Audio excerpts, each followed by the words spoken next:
Okay, and with that, welcome to the old city. Let's get started. Okay, right. So, last time we left off, what happened? Well, you guys had found out that there was a number of people who had had a little bit of art damage to something that they belonged to them, something, a precious piece of art. And all over the city, there'd been various accounts of these incredibly amazing statues being broken into pieces. The ones you got were the museum, the university, the statue at Kingstown, which is a little town just outside of Ullmanoch, inside a house called the Donnelly Manse, and the last one was unknown to you. Sorry, I'm not going to tell you that one. I forgot about that one. You don't know that one happened yet. And last time we left off, you guys kind of decided that you were going to go to the Donnelly Manse first and check that one out. On the way there, you kind of split up a little bit, went to do your own thing. Elizabeth went to meet with Arabella Verose, the woman who cuts your hair and communicates with Mr. Grace for you. And you had a bit of a DMC with her, a deep conversation where you basically found out that she doesn't really want to be doing this, but she is. Take from that what you will.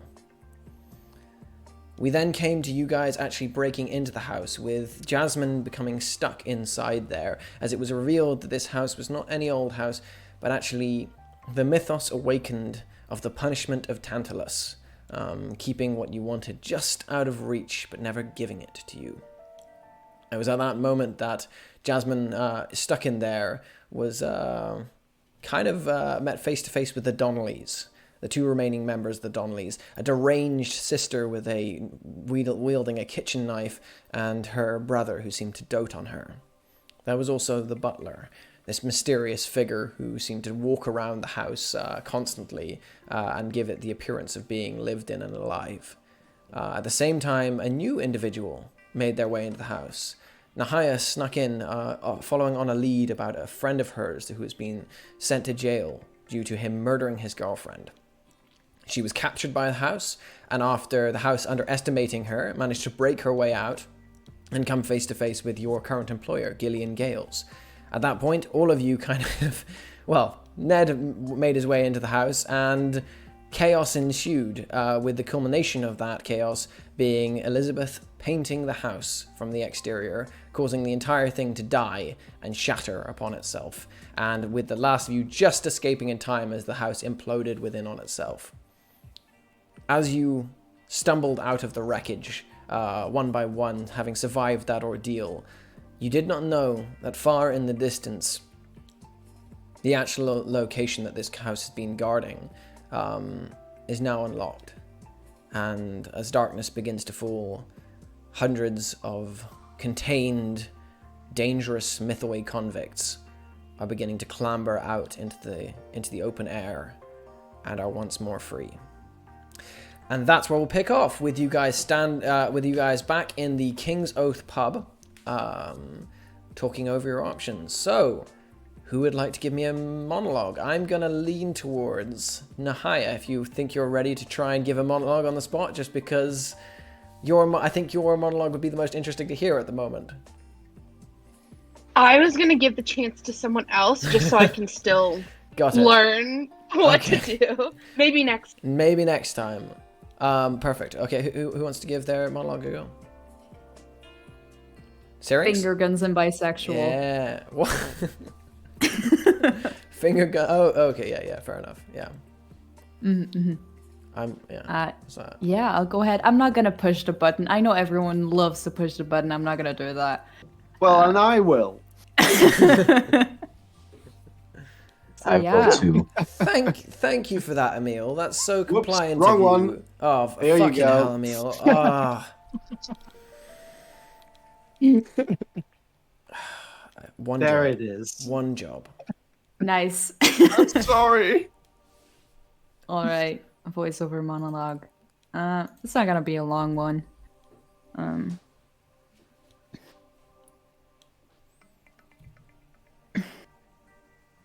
It didn't always used to be like this, you know. Back at the art gallery in Germany, I could just paint without any consequences, any bad feelings.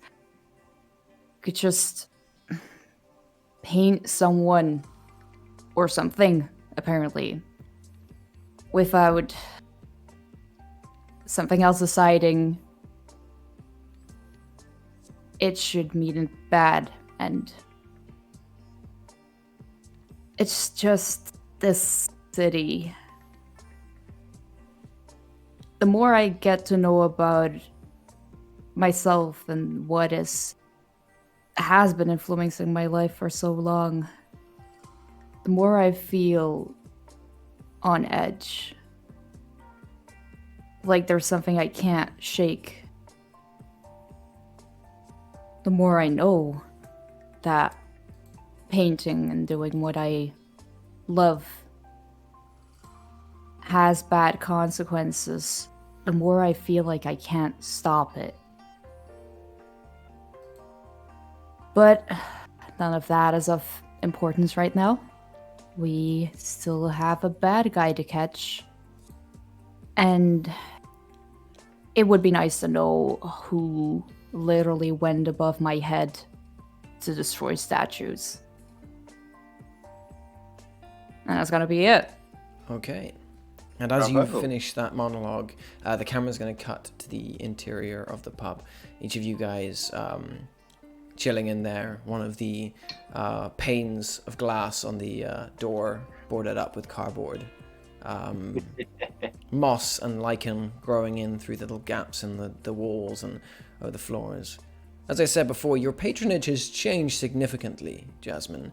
The rather older sort of old men who used to call this home have seemingly drifted off to new haunts, though enough of them might be getting to the age where that might have just been pure brains fading them and such. But it seems instead, in their stead, you've been replaced by, no better way to put it, a collection of weirdos.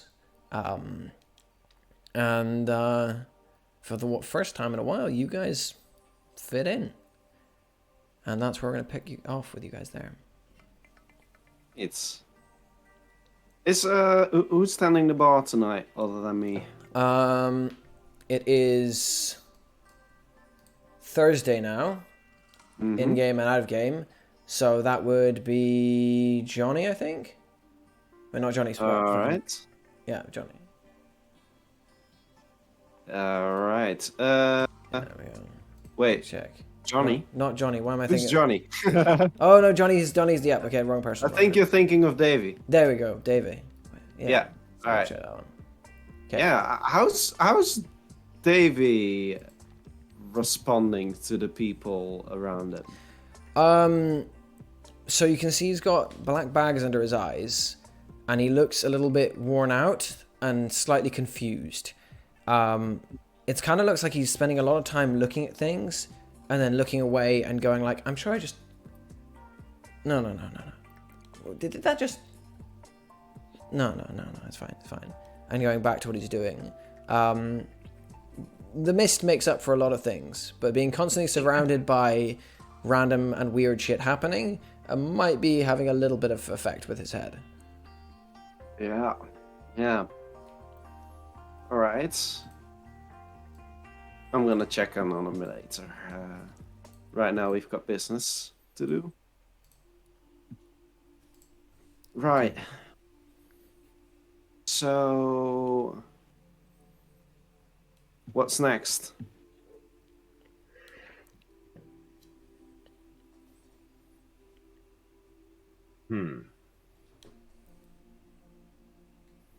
Dante turns to Nahia, says, "Can you arrange a meeting with Haberman?" I could try. It's been a little time since I've been there, but I can try. Please. Last time you went to see Daniel, the police simply told you that you weren't allowed to, that he was resting, and you couldn't see him. Does she tell this to Dante? Yeah, she would explain that to him. She would be like, I've tried to talk to him, and last time I was there, they told me he was resting. In jail? In jail. What are the visiting hours? Do you know? I would assume with him. I don't know. Do you know who his solicitors are? Can you please find out and arrange a meeting? I would love to talk to him. I will do my best. Next, I reckon we check out another location. I don't know what the fuck happened at the house, what it was. Well, it had a lot of art in it, not just one. Well, not just one. Was any of it damaged? Statue. Was any of it damaged? Do you want to give me a retroactive investigate check? All right. So this is going to be a memory-based one, so you're going to have a -1 because yes. it's coming back. You're recalling stuff now. All right, a -1. Amateur sleuth, I'd say, would help here, right? Yeah, I will allow. Yeah, since it is. I would allow this as a flashback as well if you want to try and avoid the. Ooh. You could play it as your flashback. I'd rather not. Okay, keep your flashback for later. Got it. Yeah, Go for it. I want to keep it for later. So that is a +0. So yeah, okay. So it plays as just a +1. Go. That is a great success. Right, you get one question. Yes. And I have to give it honestly. What would you like to know? And my question is, was any of that weird ass art that I saw damaged by a person, not by time? So there was a lot of art up there. The majority of it was paintings, sorts of pottery, that kind of thing. And a lot of it was chipped and damaged over time. The one thing you do remember was a very strong feeling of not being alone up there. And that something wasn't quite normal up there. The one thing you did see as well is that there was a section over by the wall where something stone...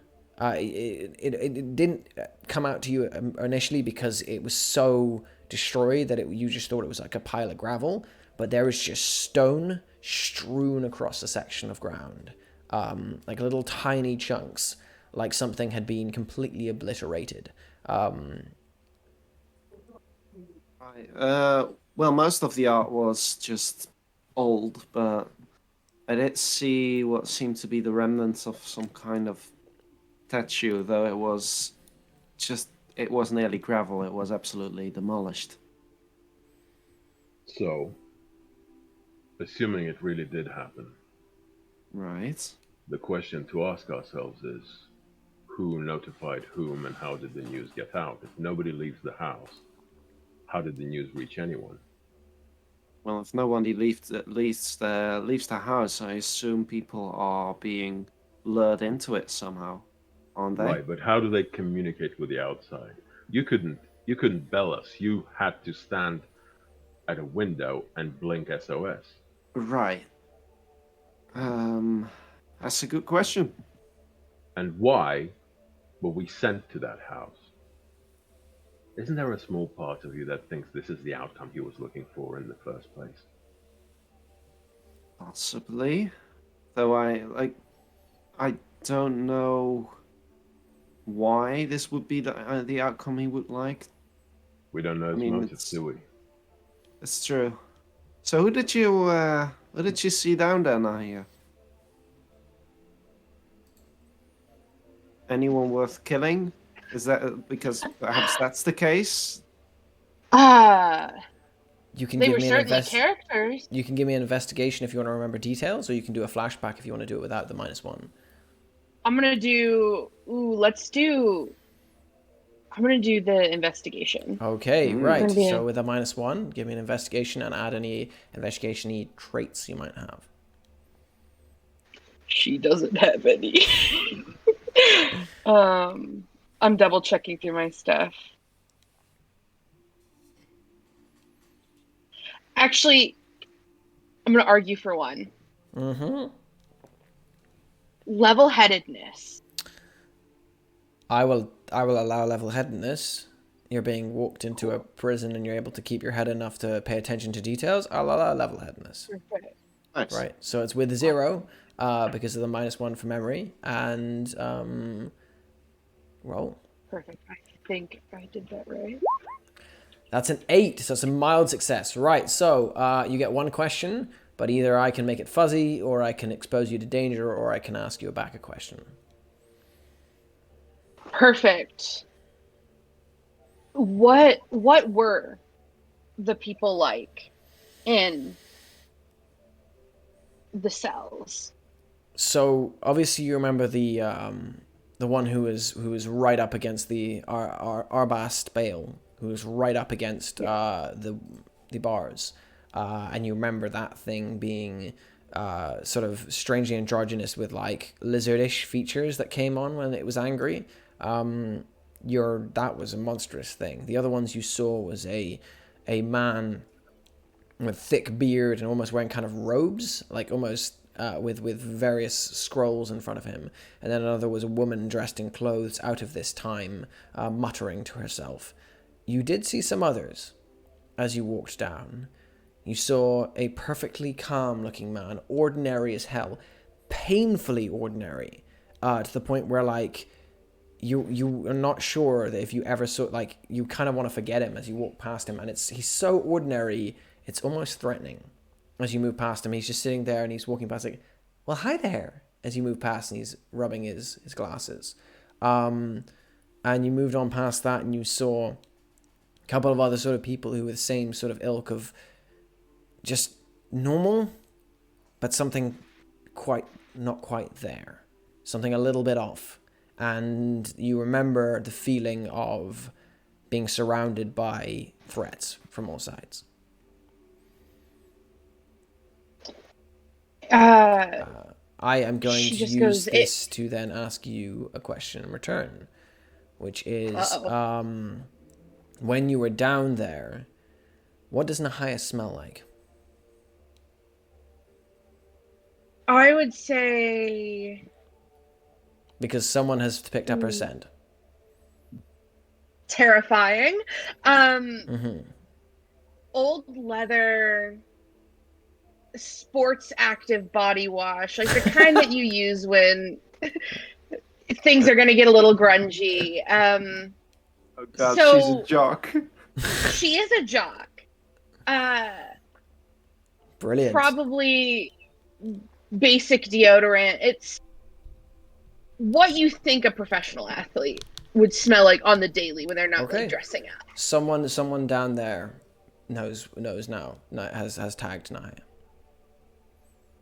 Fun. That is, yeah. What are you doing? So she starts explaining to Dante. She's like, it felt like people came from all walks of life. There were monstrous people that I didn't think could exist. There were people just so boring. I couldn't even tell you what they looked like. You talked to any? But they talked to me. I felt threatened. I didn't respond. It sounds familiar, and I look over the bar at all the patrons.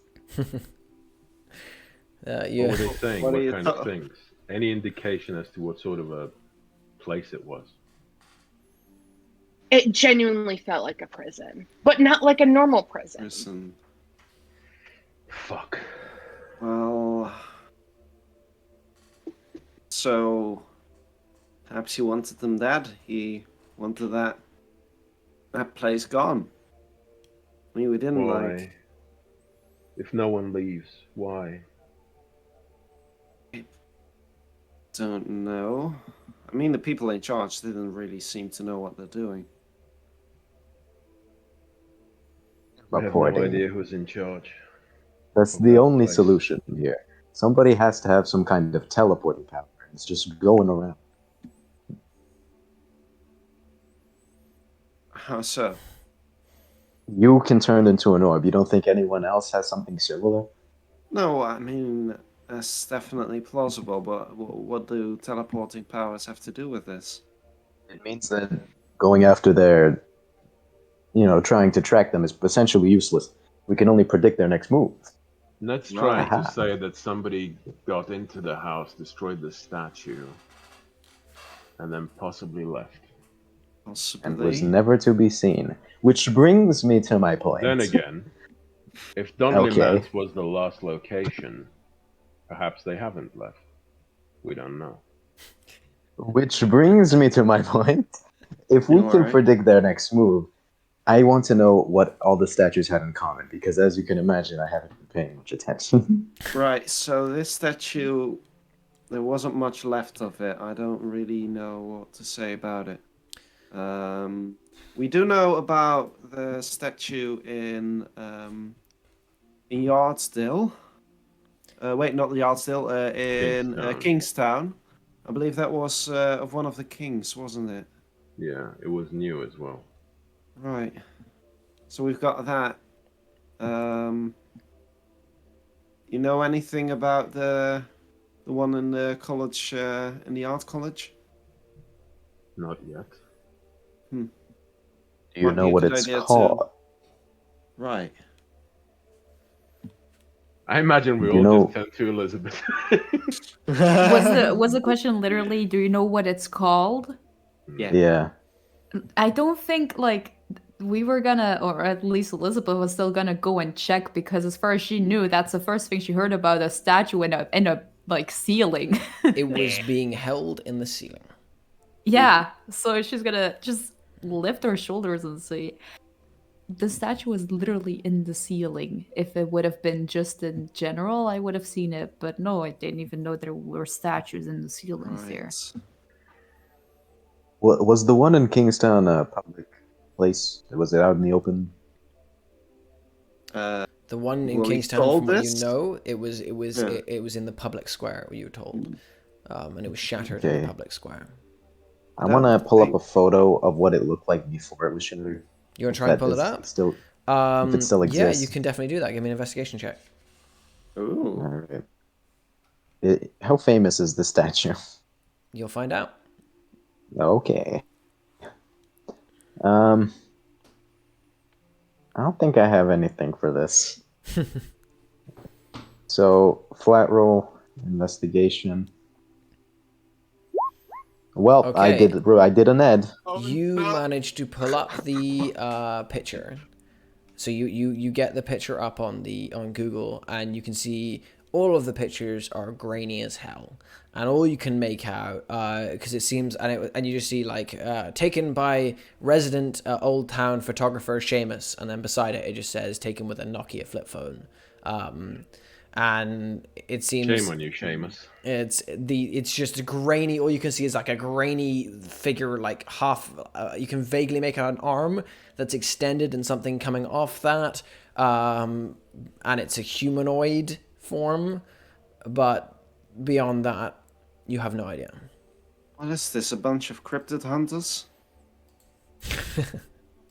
Which brings me to my point. I think we should set up a sting operation. I'll turn into a statue and wait for them to come.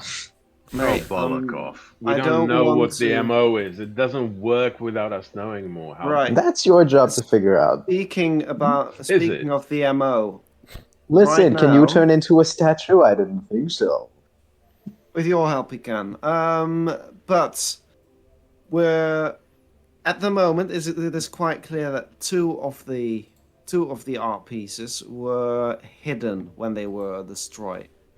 No, museum had one. Oh, you mean Donnelly Manse including? I mean the Donnelly Manse, and I mean the art college. Yeah.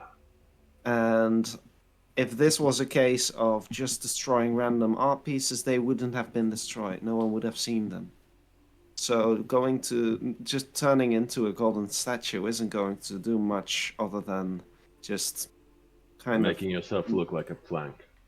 And just fully getting more attention that you don't Stop need. making up British words. Anyway, General. Oh, we've lost. He called me General. I've been promoted. You've been promoted. I'm sorry. Anyway, that was a dramatic pause. Commander. Anyway, that was a dramatic pause in character. Yeah. Anyway, Elizabeth, a general art question. How many do people make sculptures of people who don't exist or of people who are already a thing? You get what I'm saying? You know nothing. Did I ask you? Do people make sculptures of things that don't exist? Not things, people. I'm not talking to the DM and character. Anyway. Elizabeth will not flinch at the question. She'll say, art isn't just about things that are real, right? It's also about anything you can imagine. Okay, so in the sculpting business, how many people adhere to this theory? Artists can do whatever they want. Well, not necessarily. There's still rules. If you wanted to sculpt an alien that you saw in your dreams, you could do that, couldn't you? If I wanted to sculpt Ned's face, I could do that, couldn't I? You see? I was more talking about... Anyway. It was a joke about loss, but never mind. Okay. Basically, I just wanted to bring up again that Alex Piper is still in my penthouse, and I have no idea what to do with the poor guy. So if he's the next target... safe for now. Right. Yeah. And I'm pretty sure your gold isn't breakable, is it? Well, no. Is it as dense as stone? We don't know. Whoever broke that statue into gravel might as well be able to affect gold. We have no idea. Possibly. Look, the statue in the museum, it was also just a normal statue, but it was ripped to pieces and only a head was left there. I would say next move of ours is investigating, maybe finding more information at the university and going to the museum. I think that's a public space. At least we don't need an appointment to get in there. I agree. So is Kingstown. I look very intently, and no property damage this time. That wasn't me. I float through walls. I don't destroy them. Okay. Are you going to the university? It's the what time is it? It is midnight now. That's why I was gonna ask. That's why I wanted to know. Like, I have to go to bed. I know what time it is. I'm the MC. No. I think Dante will actually get up and say, if we're agreed, I have to go see a dog about the man. What? And they call me weird, and then I leave. Right, okay. Can we get things straight for a moment? Where we're gonna go? Instead of Ned is gone, but that's fine. Ned isn't the one who just said a really cryptic thing. Can we just say where we're going instead of making it poetry? Afterwards, all right. Museum. I think we just agreed. All right. Well, I feel like the two of you can handle the university one well enough, right? Yeah, and also we can just do that when we go to work. So tomorrow in the day you can do your job.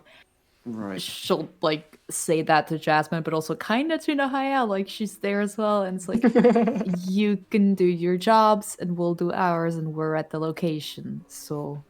Right. That's what I thought as well. Great. Any of you need another drink? We're gonna close up soon.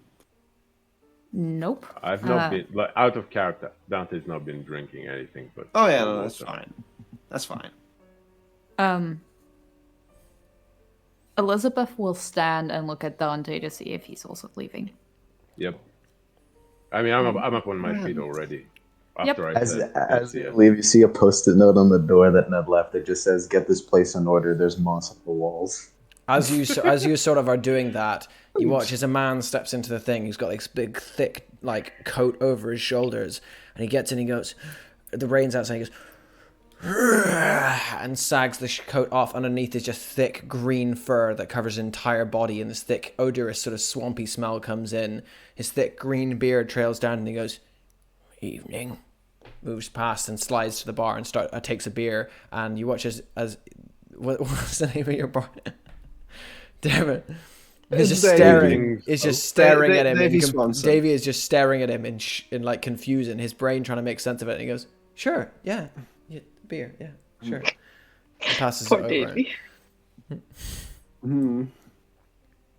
Right, you want anything, Nahia? She watched this man come in. She's shocked. She's like, "Yeah, I think I'll have one more for the road." He looks over at you and sees you looking at him and does this big mossy grin with like moss in between each of his teeth. He goes, "Right, evening to you." Evening. And Jasmine goes to get Nahia another drink of what she already had. What did she have before? I think she had like one beer.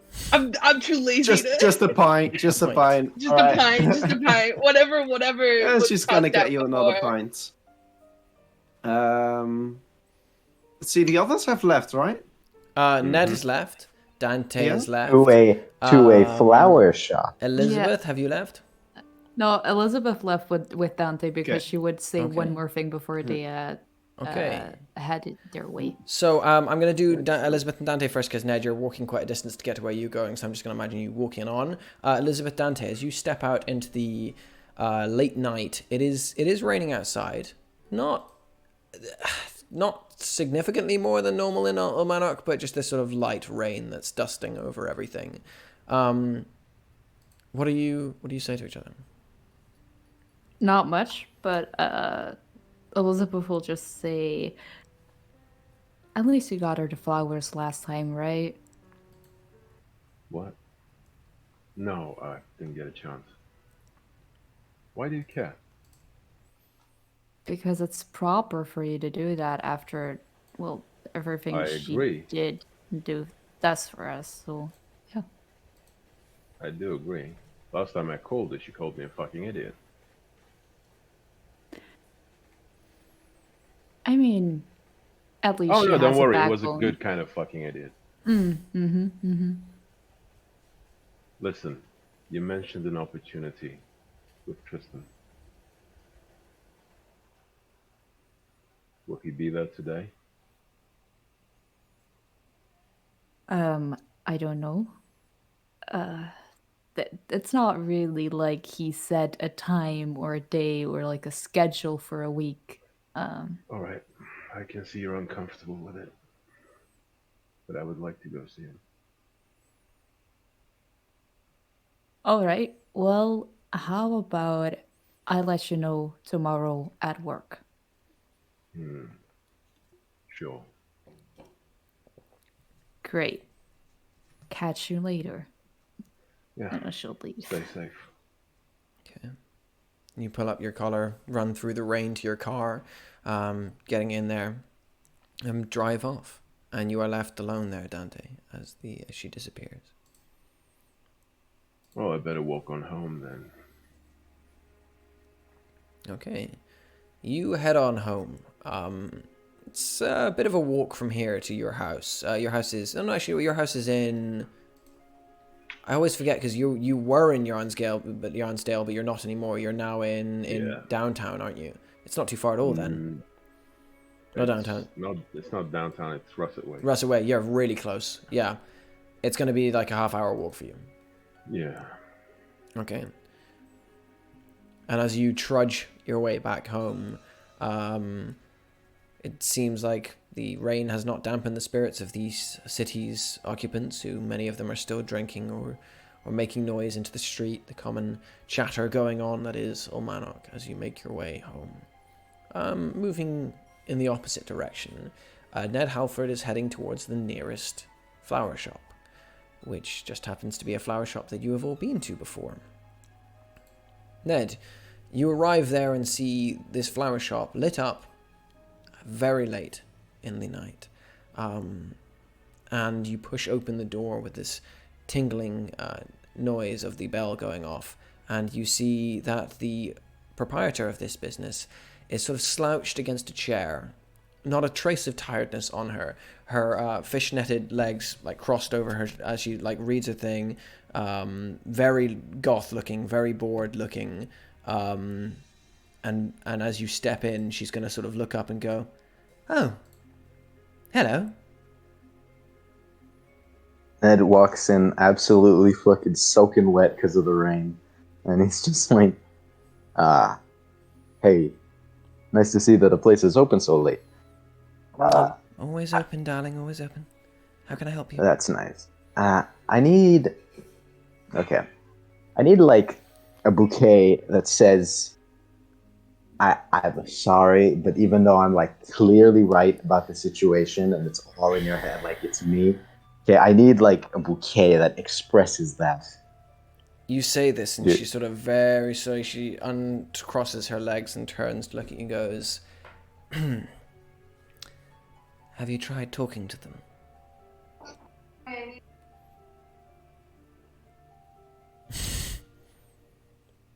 I pause for dramatic effect and character. I say, kind of. Right. I can look.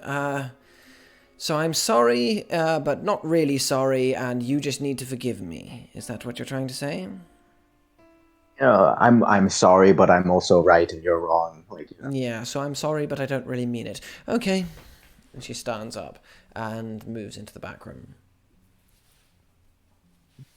I take a look around the store. What's it like? How big is the place? Very typical. Very normal. There's... all the surfaces are covered with just flowers. Well maintained, well looked after. This is a person who cares about her business and is, there's very few sort of leaves and stuff on the ground that she hasn't been constantly brushing away. One thing you notice, there's no sort of like flies or evidence of really any kind of like wear and tear here at all. It's well maintained, well looked after, and well loved. And it's, other than that, it's pretty damn normal. She comes out a moment later with a glorious sort of yellow and white bouquet that she places on the table. And as you do, you get a sort of a feeling that she has summed up what you've said, despite what she said, and despite her ribbing of you. It kind of sums up what you were saying, what you were trying to say. There. How's that do? This is beautiful, absolutely lovely. I'll take 5 more. 5 more?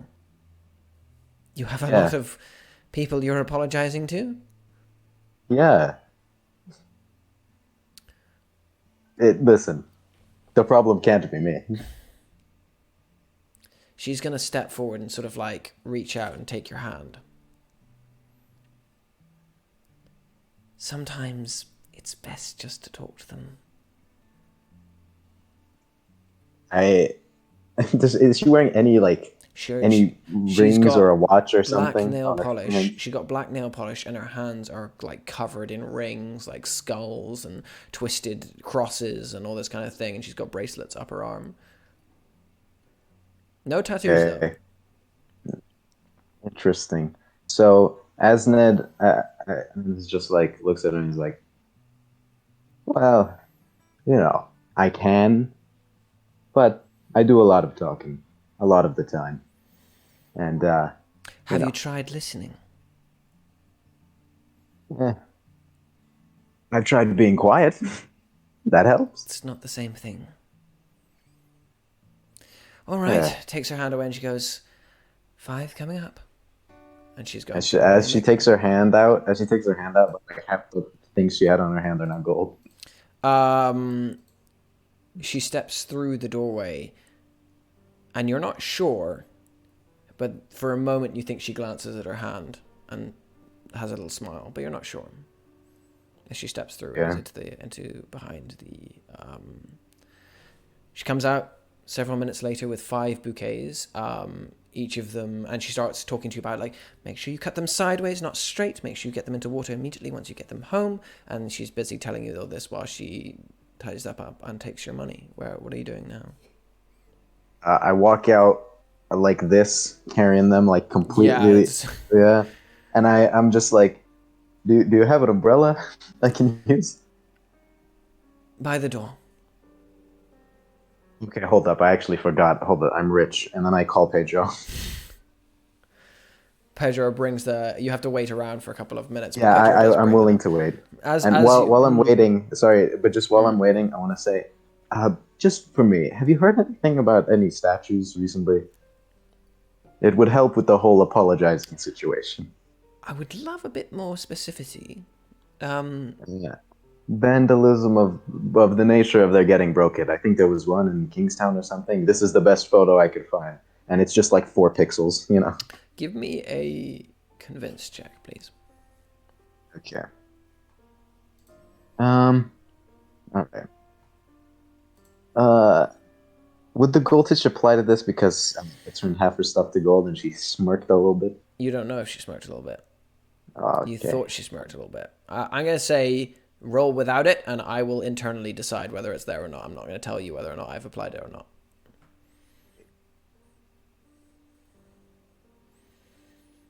I hope you don't end up on like the in-between gap between success and good success, because otherwise you're gonna find out whether or not she. Well, I really hope I do now, because last roll I did was a 3. So. Well, it should be better than that. Will you allow me shamelessness? It's not that shameless. It is quite shameless. I mean, you're just asking straight out if a flower shop owner knows anything about the case you're on. I'll allow. So, I would like to use the crew tag no reputation. How is that going to help? Well, on the off chance that she's a rift, I don't believe my crew is still well. At least my tie with the crew is still well known enough. This is more of a provision thing on my back. I don't see how no reputation helps you with this convince, though. Is my point. This convince? Yeah, I don't see how it helps you. Well, if they knew my reputation, then they would be probably less likely to help me, since we just destroyed an entire mansion. You know, the lack of background knowledge is probably helping me here, is what I'm saying. I don't think. I'm gonna say I don't think it would help. I think if anything, that's gonna be, if you're a randomer, she's not gonna help even more. She's gonna be thinking, if this is important information, she's gonna be like, I don't know if I want to tell you. All right, and as in a reputation might actually help you in this situation. And so that's with a +1. I would like to use a lavish lifestyle because it is a flower shop. Flowers are not lavish. They're fancy, dude. They're not fancy. Lavish. Bro, they got names like chrysanthemum. If you think flowers are lavish, I pity. Okay, never mind. Keep going. Fine. Okay, then no lavish lifestyle. No lavish lifestyle. It's just 1 point, but I always roll 3s, so I'm scared. You've rolled 1 3. Okay, that's still a miss. Okay. Well, the whole game is like this. It's not a miss, actually. Is it not? No, because the thing is going to apply. So it will pass. Nice. But it's not going to pass amazingly. It is going to... So it's going to be a 7 altogether.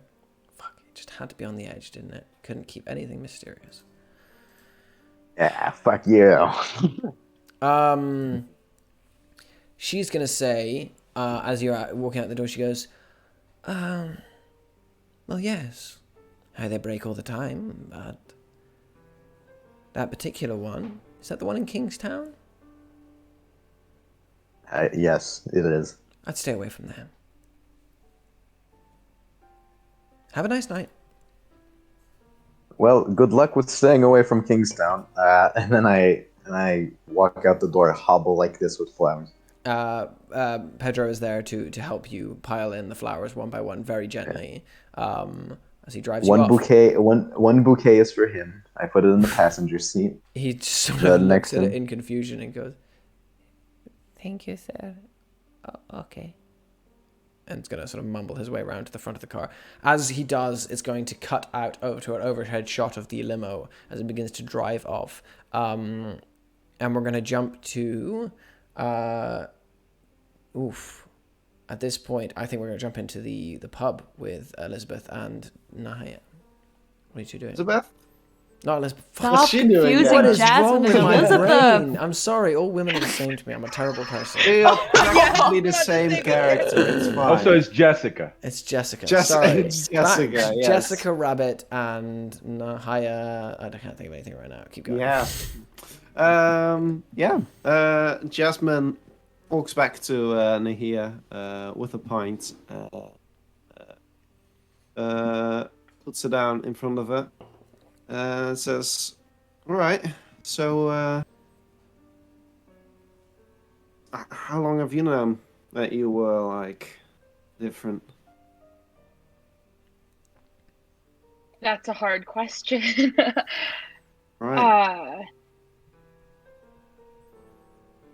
It feels like it just happened. I've always been in situations that it feels like it all lines up to it. But in the end, it wasn't just me, I guess. Yeah. How did Uh, you know? well, it was quite in your face for me. I hear that. I think he plucks a bit of moss out of his thing and just stuffs it up his nose. Up his nose! Yeah. Yeah. That's a choice. Yeah. For me, it was about 3 years ago.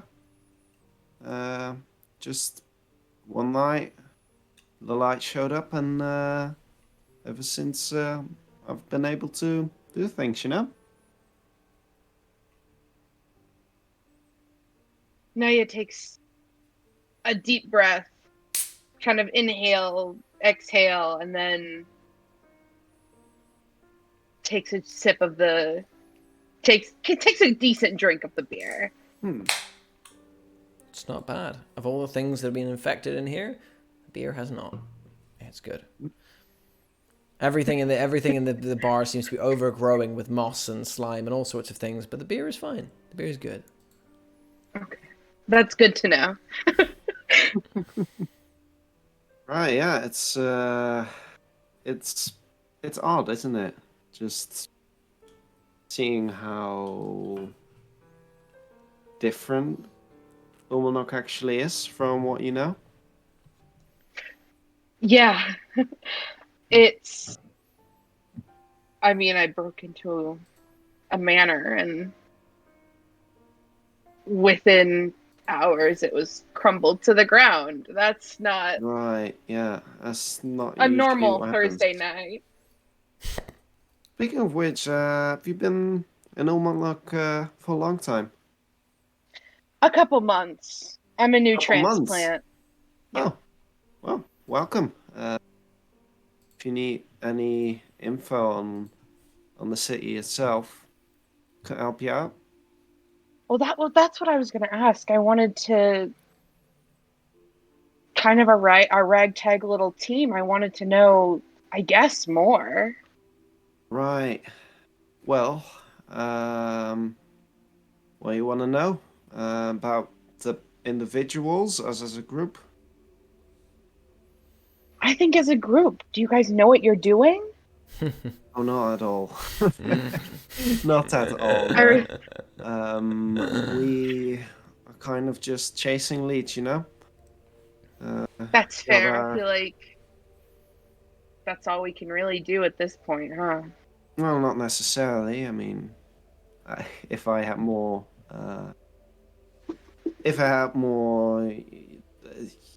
more info, more resources. Honestly, I would be able to do so much more. But at this point, it's it's a bit difficult to be a detective from behind the bar, you know. I get that. Mm. The least I can offer you guys is the resources I have. I guess there's a handful that would be helpful.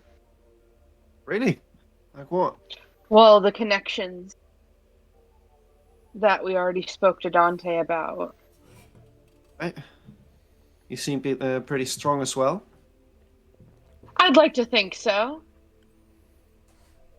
Yeah. Yeah. The humble brag. Right. The woman who made a house scared says that. Yeah.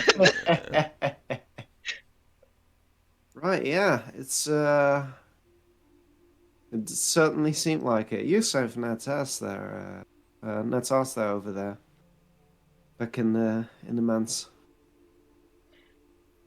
Yeah. It was, I think, running on instinct. Good instincts, I though. think it,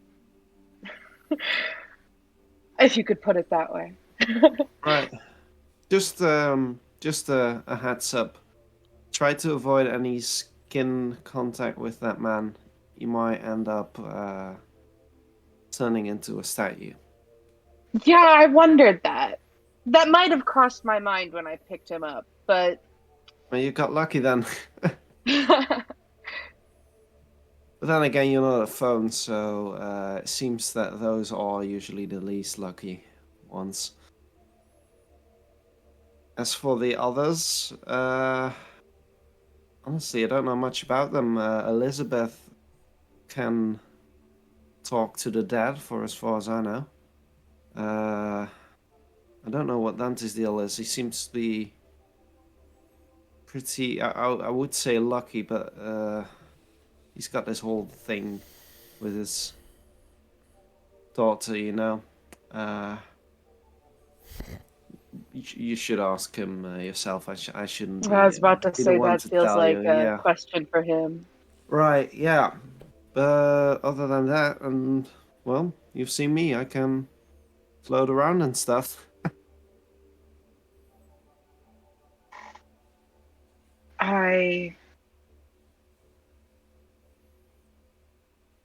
All the statue business. Right. I want to say we're gonna be fine, but Well, it would be a comforting idea, wouldn't it? it would.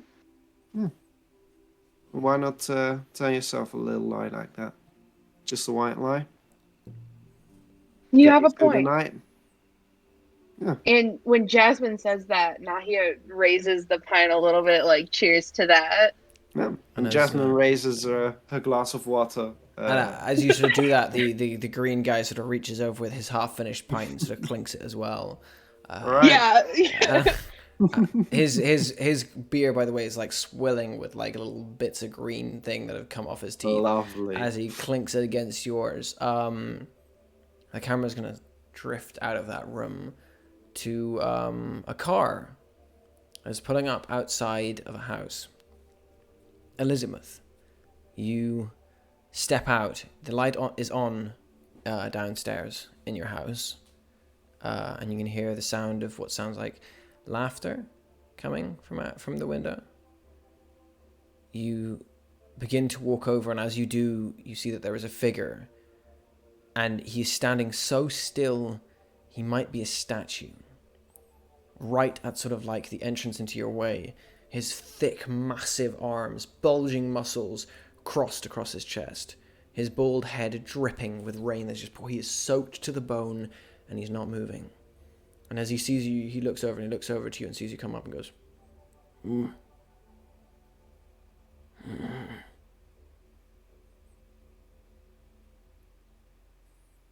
Elizabeth has a really bad feeling about this. She hopes it's not true.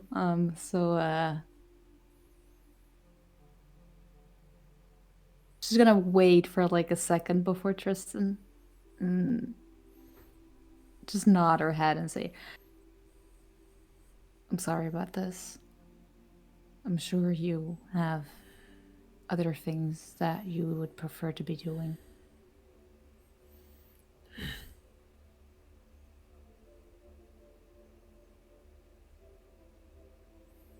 Right. Well, I'm still sorry. But hey, the sooner Grace holds up his end of the deal, the sooner you can stop guarding this door. He turns his cool amber eyes on you, and you see that they are sparkling with interest, though his face is dead. And he stares at you for a moment and just sort of goes,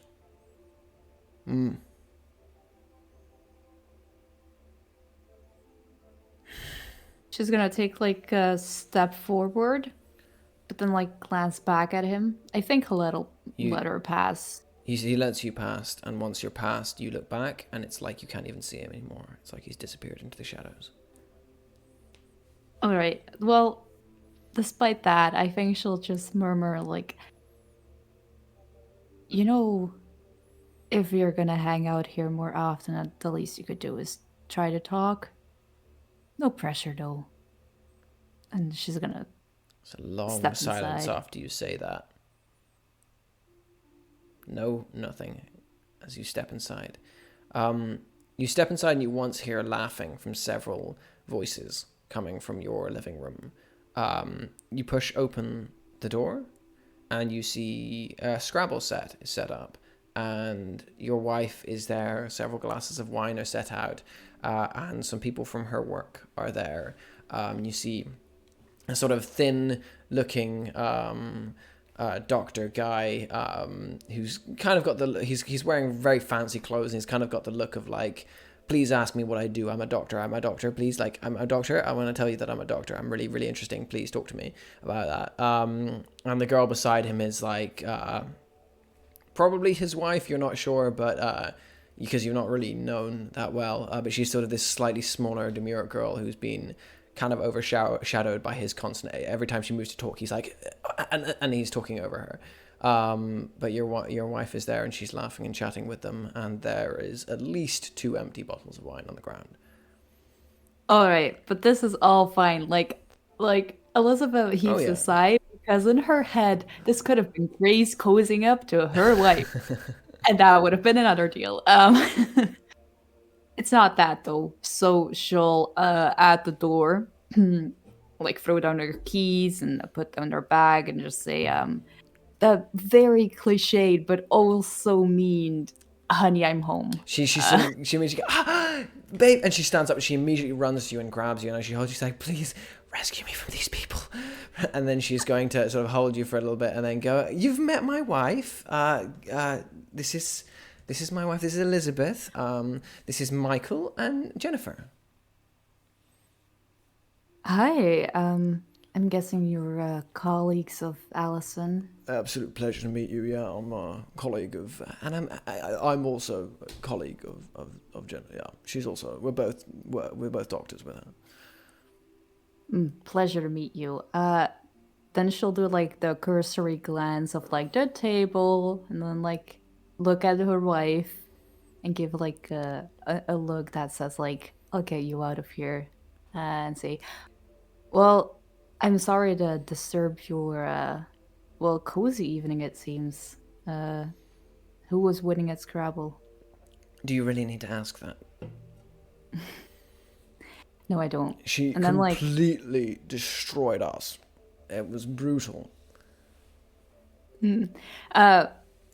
She's still holding on to Allison, and she'll like do the thumb to push away like a few hairs and like caress her cheek a bit, and then turn back to the others and say, "I'm sorry to break the evening off, but I feel like Allison is a bit tired." They, after some sort of chitter-chatter between you, they agree, sort of like begrudgingly go, though you sort of get the feeling they're kind of like, oh, surely we could stay for a bit longer kind of thing, but like, oh no, of course we're happy to go. And they leave. The second they're gone, she's sort of waving, bye, get home safe. You're not allowed to drive, get a taxi. And as they go out the way, she goes, I know, he's a cock, but he's nice when you get to know him. He completely overshadows a woman. I know. But we're working on that. We're working on it. Hey, they're colleagues of yours. I get that you want to have a good relationship with them. Yes, I know people I work with, they're assholes, but sometimes you've got to try and deal with the assholes every now and again. Hey, if it means you get less shit at your work, then count me in. I would deal with your work friends if you ever brought any home. Well, I don't think they're the type to like having Scrabble evenings, but Honey, if they don't like maybe. Scrabble, they don't deserve to be coming here. Well, I'll mention it to them, and if they feel like doing that, then we'll see. Great. I think the lock's broken upstairs in our bedroom. The door keeps opening up in our bedroom window, but I'm gonna fiddle with it tonight. I'll see you upstairs. And she sort of holds your hand and lets go of it very slowly, her fingers tracing along yours as she moves up the stairs. Elizabeth shakes her head because, yep, 2 bottles of wine and maybe one of them is in Allison. So she's gonna be the responsible one and like clean up downstairs. Make sure the front door is locked at least, because that lock still works. And yeah, move upstairs. Okay. As we leave you there, Tristan's still in the darkness. The only thing that can be seen of him is 2 little amber circles of eyes, otherwise completely unseen. We're going to drift across to Nahia as you leave the pub. At this point, it's late enough that you've left. You're heading home? What means of transport do you have, by the way? I would say she's probably going to call a cab since she's 2 pints in. I guess she's 6'5", but Okay. 2 pints is... You need to call a moving truck. Your cab driver is a rather handsome, sort of bearded-looking guy, and he's like, as he climbs in, he's like, "Right there, where are you going to?" You like give your address? Okay. He sort of nods and goes, all right. Starts driving off. So, you're not from around here? No, recently moved. You go to that pub often? I think I'm going to be there more often. It's a bit of a weird place. It's odd, but it's got its charm. What kind of charms? You gotta come on, tell me now. You know, sometimes you just know. You just know when a place is. I can feel that. And the owner, what's she like? She's very kind. Very kind. I think she has a kind spirit. Is she trying to turn it into the next sanctuary?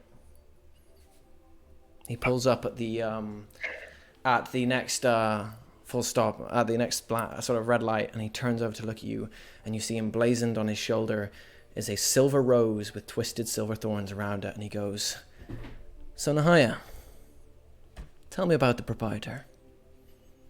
And we're gonna have a quick break there. You can just punch him. Dude, you can punch him through the seat behind his head. Yes. Punch from behind the seat. Yeah, Shoot him like into the windshield. you could literally fold him like a chair with a chair. God, they're everywhere. These fucking rose people. Dude, it makes me want to leave like notes everywhere. It's just saying, "I'm making a sanctuary. Fuck you."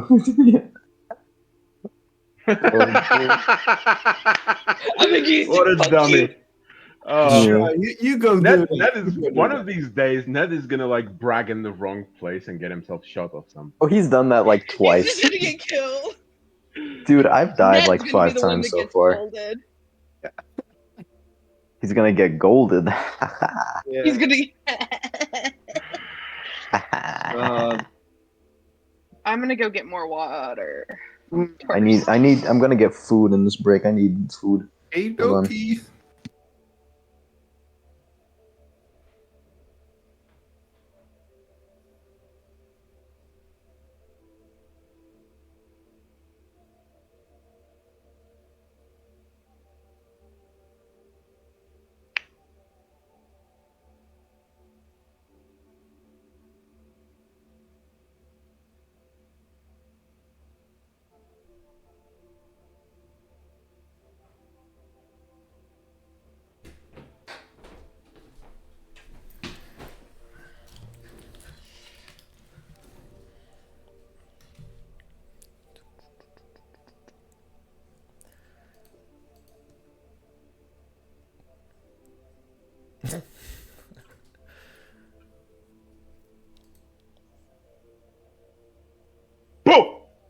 Oh, fuck, you're here. I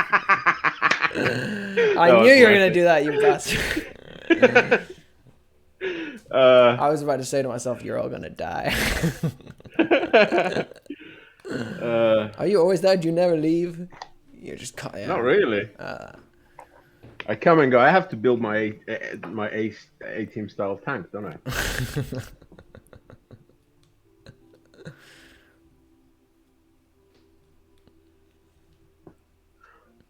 Oh. I hope you'll let me like cut to Dante.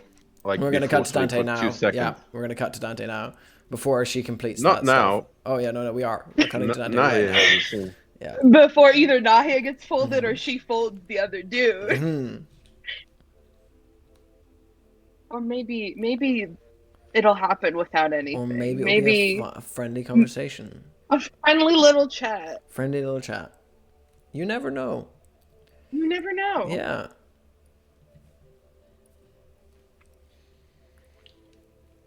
That's the thing. Everyone expects it to be violent, but it doesn't. It's not going to be. Who knows? Who knows? Who knows? Who knows? It doesn't have to be violent until it gets violent. I'm back. Says the woman who scared a house. Oh, Says the woman who scared a house. This was okay. Don't tell Jasmine. This is exactly what I was planning to do to Jasmine's bar, by saying that in the interview. Everyone go there. You know, I really wanted more Rift people to show up just randomly. It would have been fucking great. And now, what have you done? The place is covered in fucking moss. It would have been ruined whether I did anything. No, it will be fine. I'm sure. We're just waiting on a meal, and then we can get going. I have a meal right here.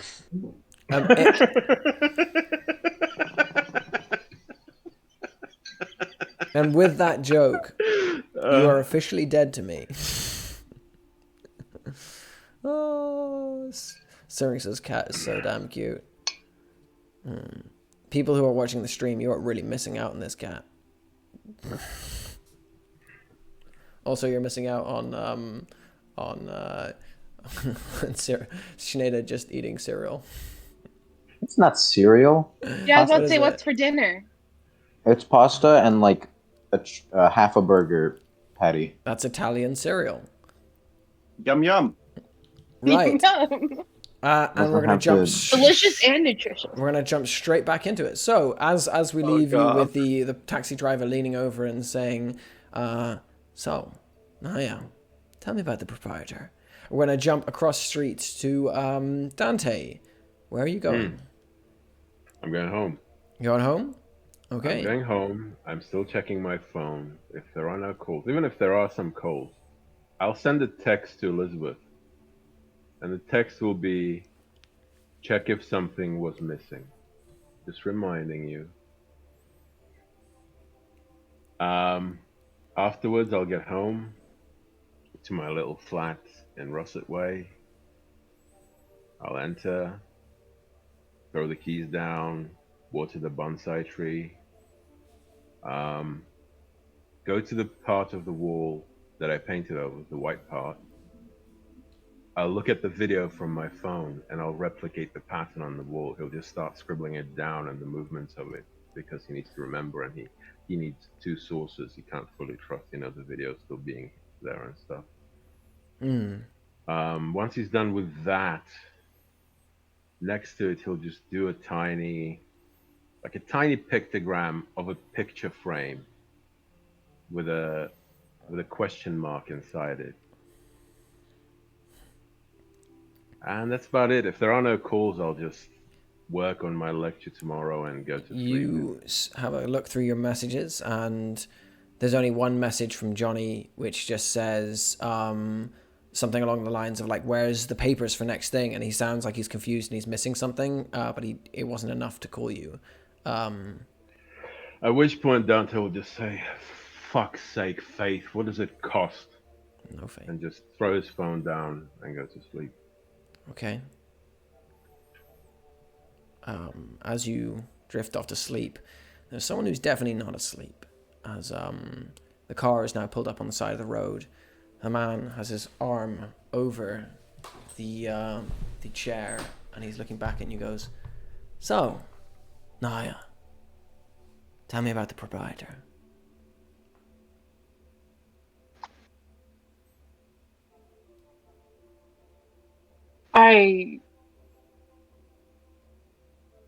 She's not why. Like, this is obviously, like, she doesn't know much about the Rose situation.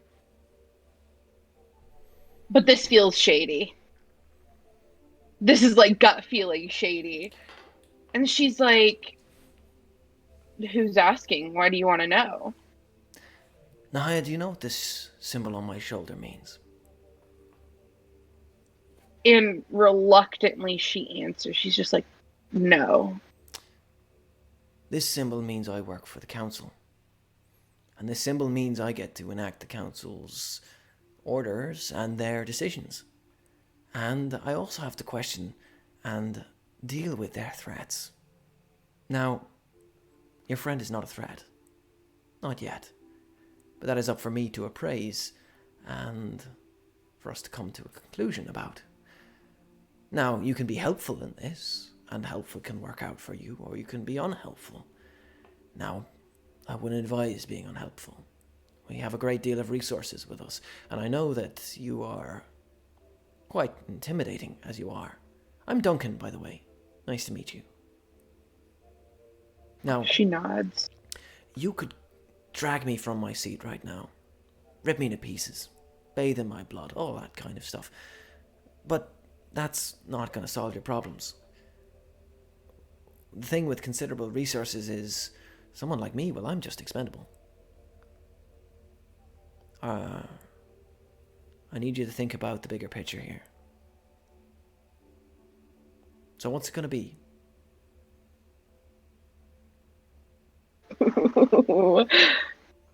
She pauses for a second and goes, what would constitute a threat? Someone who hurts people unnecessarily. Now, in our world, pain is a natural part of what makes us who we are.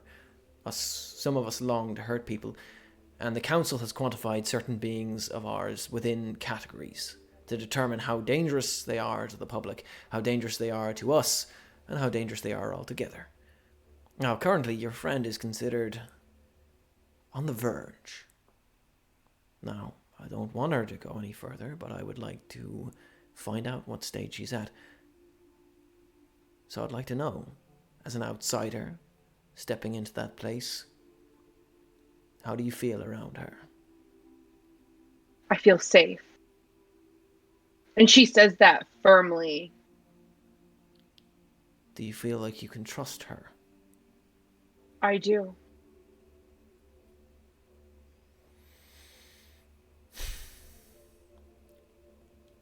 Are you willing to make an oath on that part?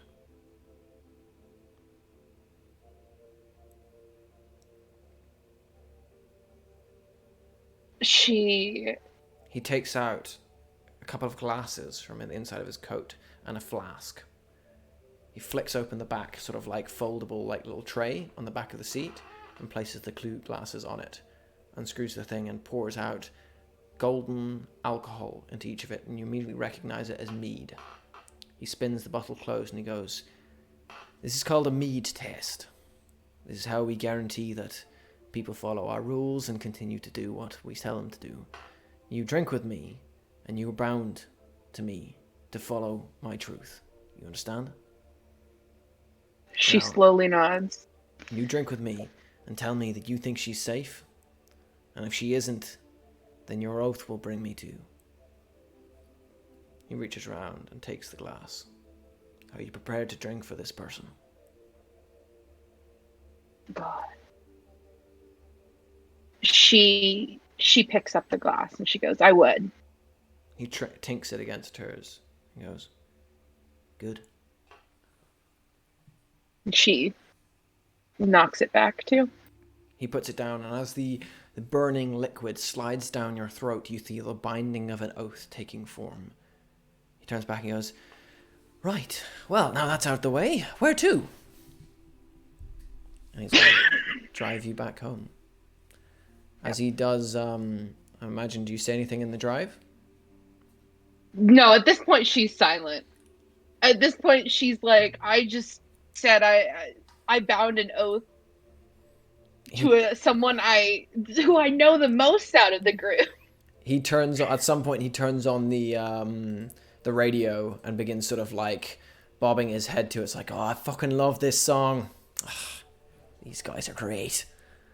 He's like, this slaps. He pulls you on pulls up to your house. He goes, oh, it's a nice place. What do you do for a living? I'm joking. I know what you do for a living. We'll see you around, Nahia. And the door clicks open. See you around. The door closes, and as it does, you see as he closes, you hear the clicking of the door opening again. He steps out of the taxi. He's like, it's not my fucking taxi. Closes it, and there's a noise, and he disappears. And you're just left with a taxi outside your house. Just a taxi. It's our taxi now. Okay. And with that is the end of the night. You guys... Oh, yes. Jasmine. Bingo. Yes. What are you doing? Because when it's getting close to closing time, Jasmine is going to approach Davy. Mm-hmm. And is going to ask, hey, Davy, you doing all right? Yeah. I'm doing fine, boss. I'm doing fine. You sure? You look a bit You just off. really tired. I feel like I'm Right. sort of... Just... And he looks over to where someone has just taken off their whole hand and is like using their hand like a cloth to wipe up a spill and then clicked it back on again. And he's like... Yeah, I'm alright. Right. Everything all right at home? Any luck finding a place for yourself?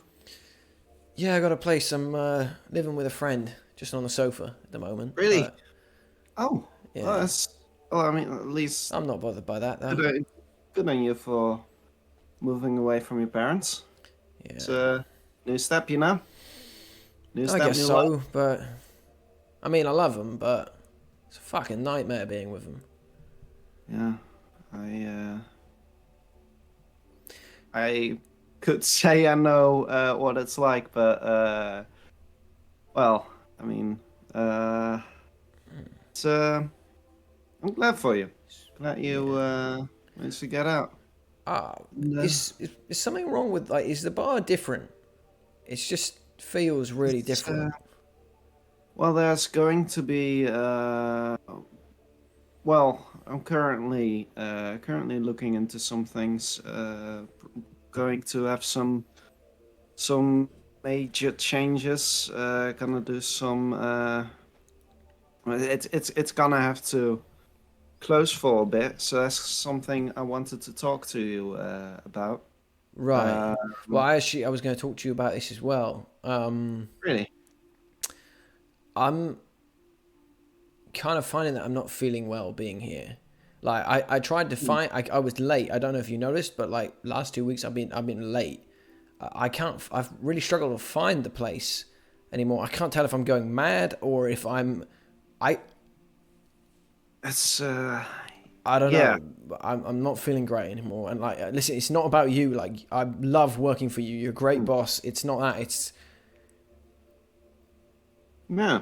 Oh, that's all right.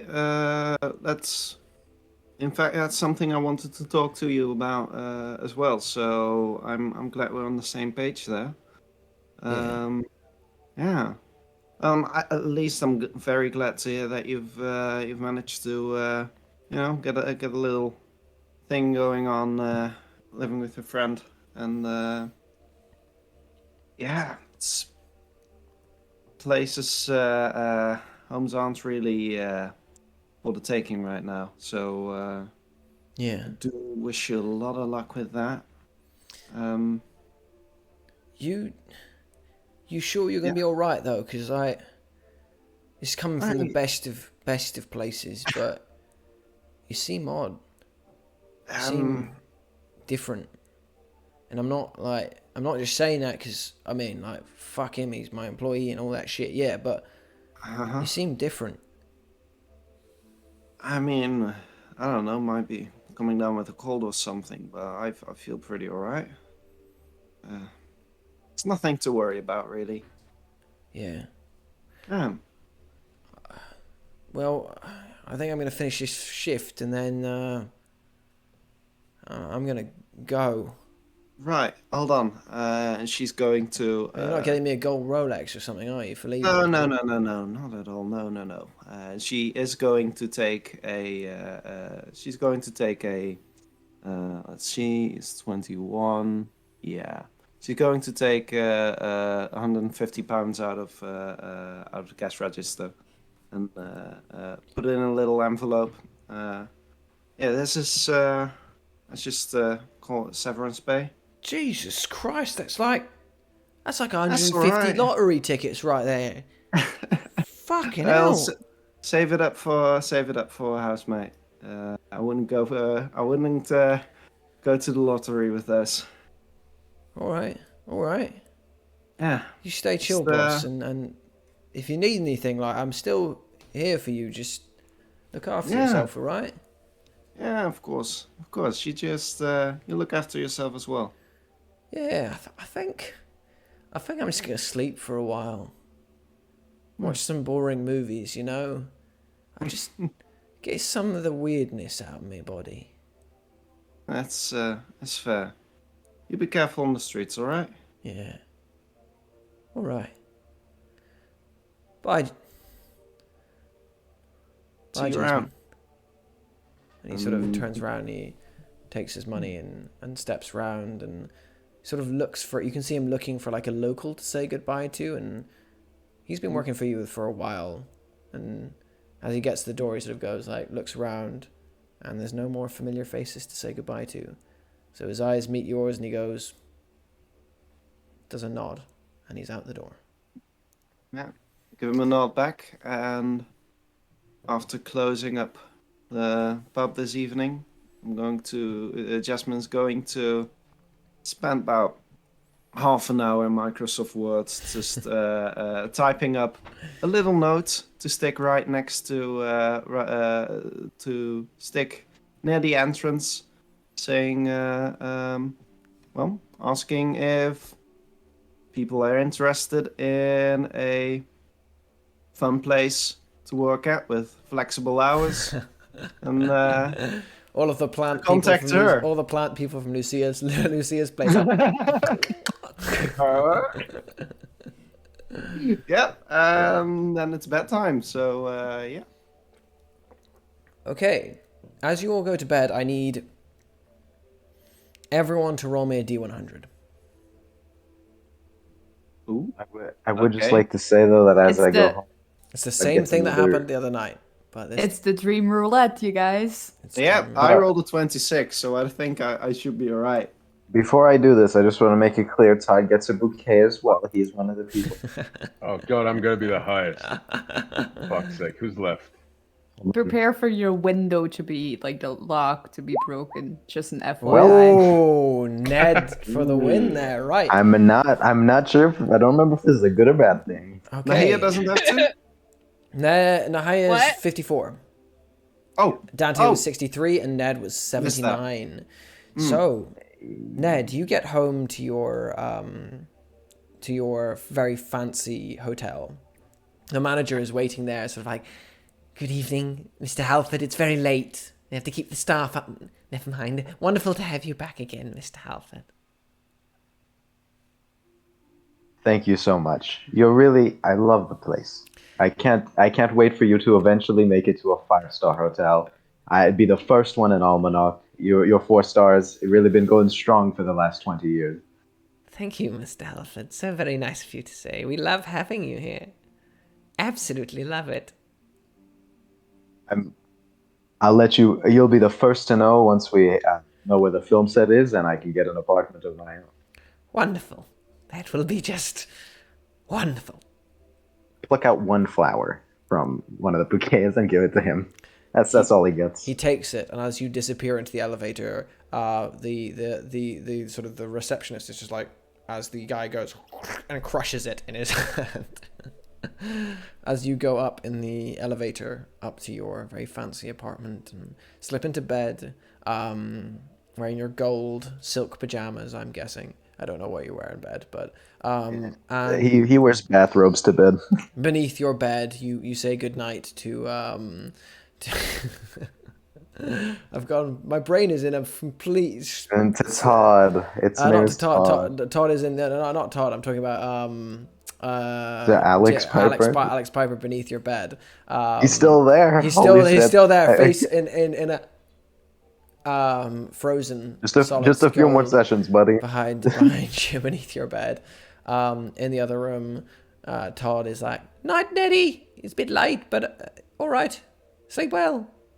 And I got you something, and in the morning, Neddy, I've got my eye covers in, and I've got my skin cream on. I don't really want you to see me like this.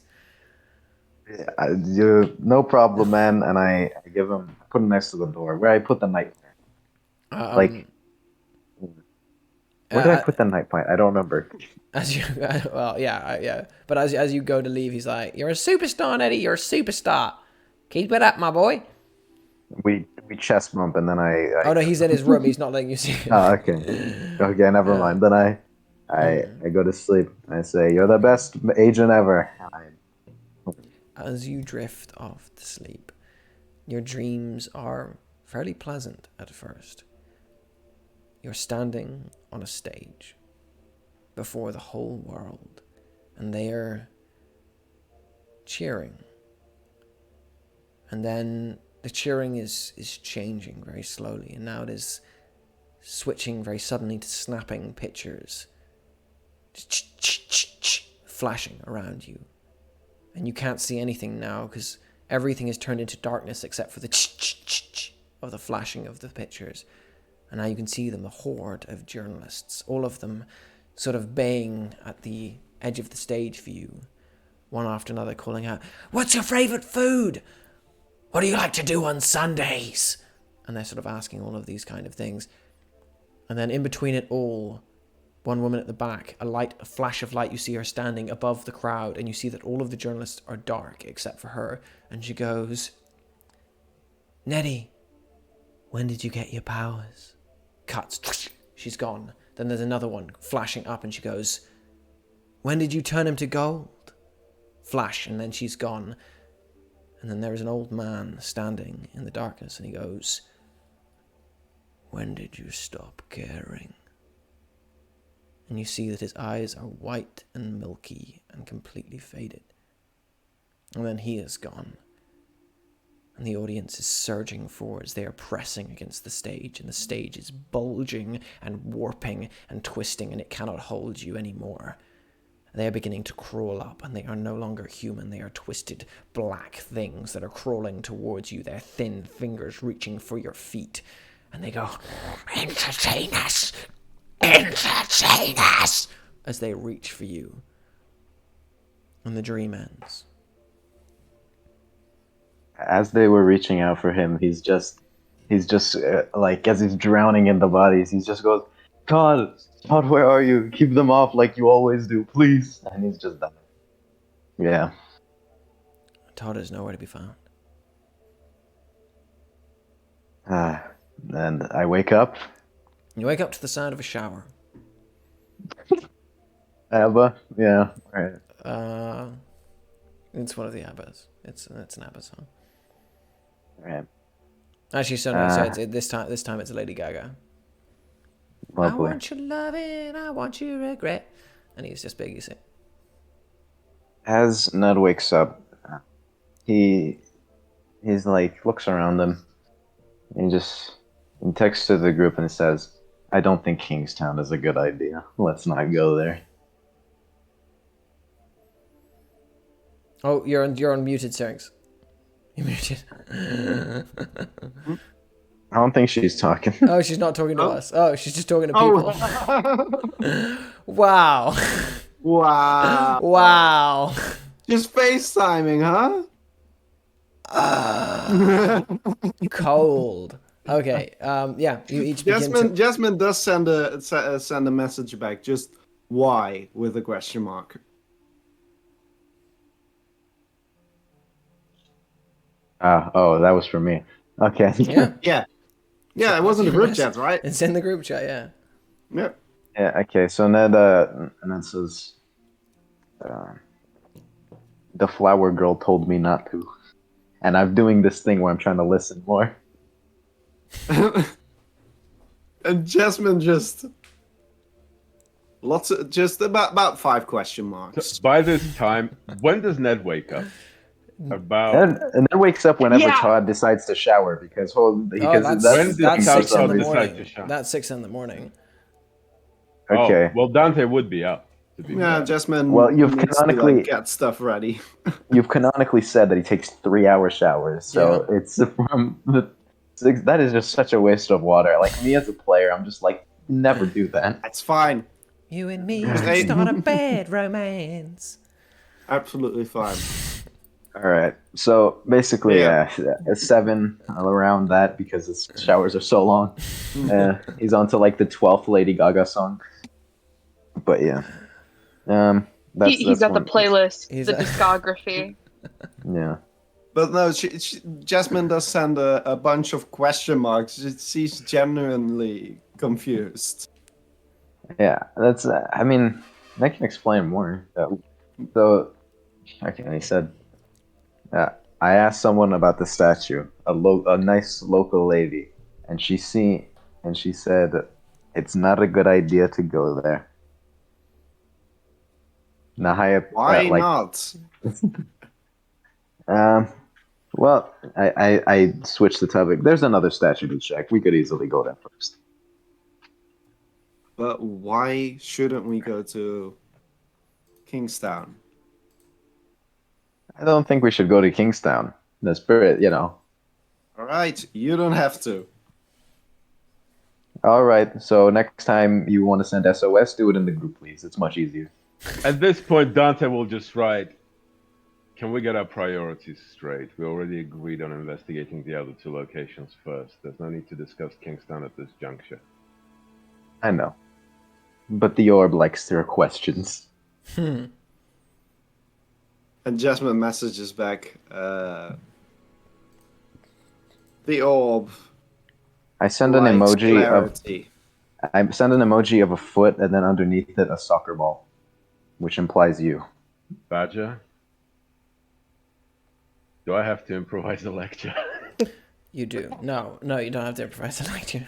I can. I want you to improvise the start of the lecture. As you come in, your students... Let me explain to... No, I don't come in yet. Yeah, please do explain. Before coming in, I'll get to Johnny and Seema.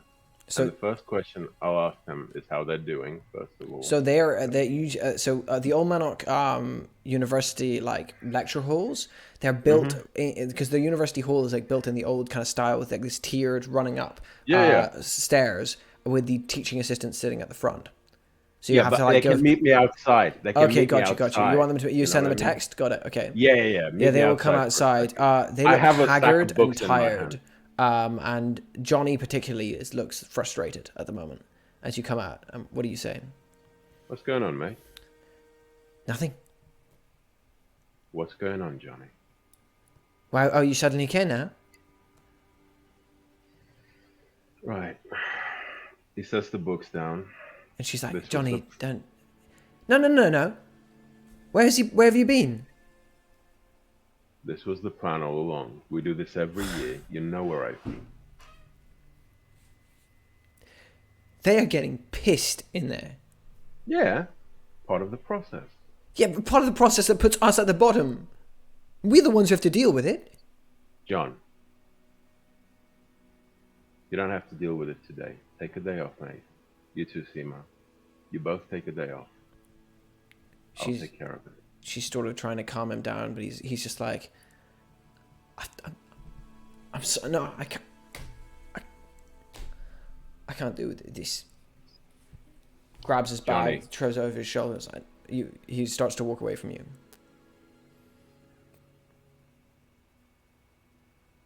At this point, fuck me.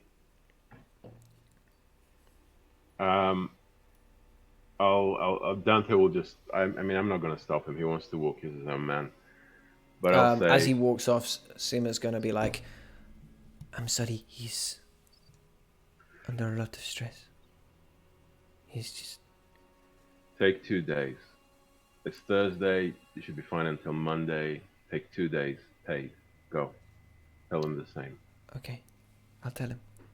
She hurries off and she goes as she started walking away. She goes, seriously, they're really annoyed, and she's going to. I know.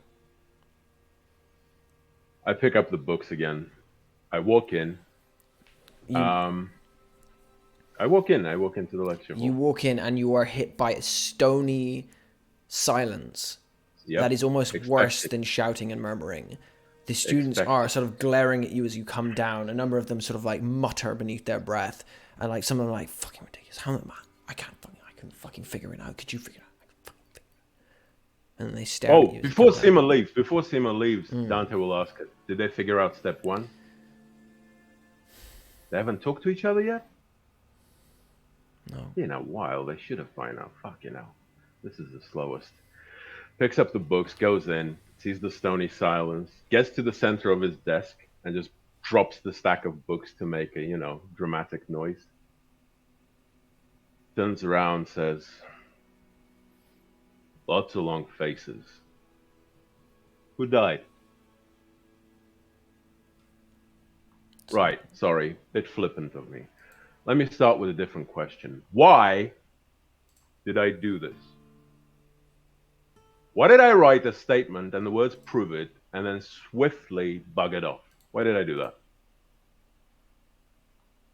You see, it's not rhetorical. You see one hand slowly rise at the front. Lewis. Because you're a dick. And immediately his friend sort of shoves him, and he's just like. I am, but that's not the reason.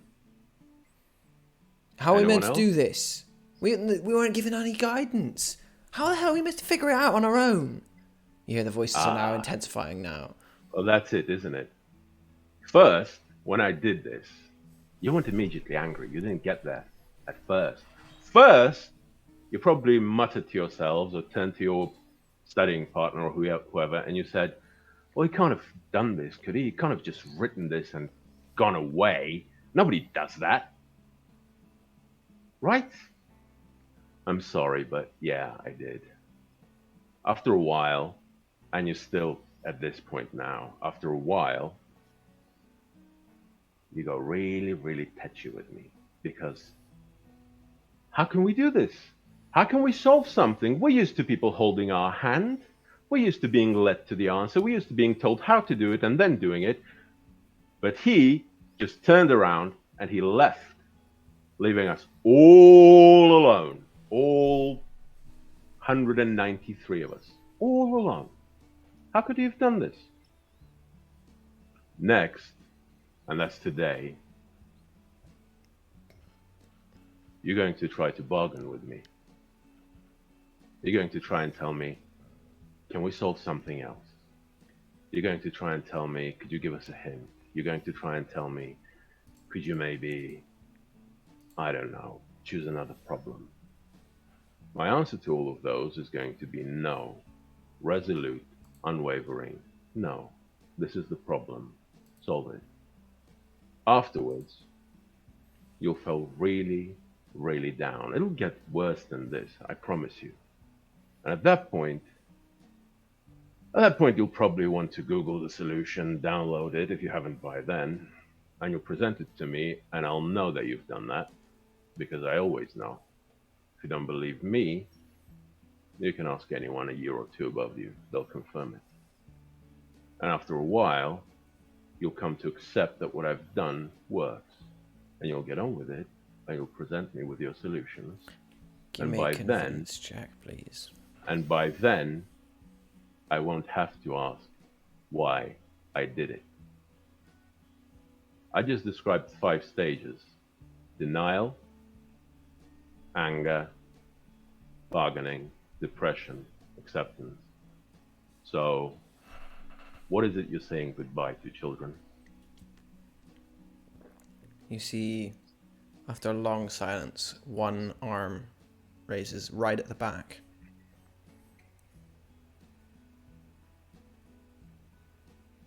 Yeah? Chowdhury? Teaching us to grow up. In a way. Look around you. I've left you all alone. All 193 of you. This is a copy of Paul Lockhart's, well, there's 20 copies of Paul Lockhart's Mathematician's Lament. I want you to break into groups and read this. Not electronic versions, this, among yourselves. Understood? Is I'm the gonna give answer you a quick 123? convincement. 93, yeah. Well, it'd be roughly 10 of them in a group, right? Okay. Okay, give me a convince check, please. Maths. I'm a maths teacher. No, maths doesn't apply to this one. Of course, maths What? applies to this one. I'm a maths teacher. Of course, maths applies to this one. The two things on the thing. Yeah, the thing on the thing. I love those things. That's it. Okay. Roll. What did I roll? 7. Oh, the fuck's first sake. time he hasn't done an amazing success. I'm joking. Okay, they're going to take the status placated 3. And With that, as- I'll distribute books and just sit at my desk and, they sort of start to like mumble beneath it to one another, and they take the booklets, and you get the feeling that they're submitting, but not like they're still pissed a bit. Yeah, part of the and process. The booklets are going to go out one by one.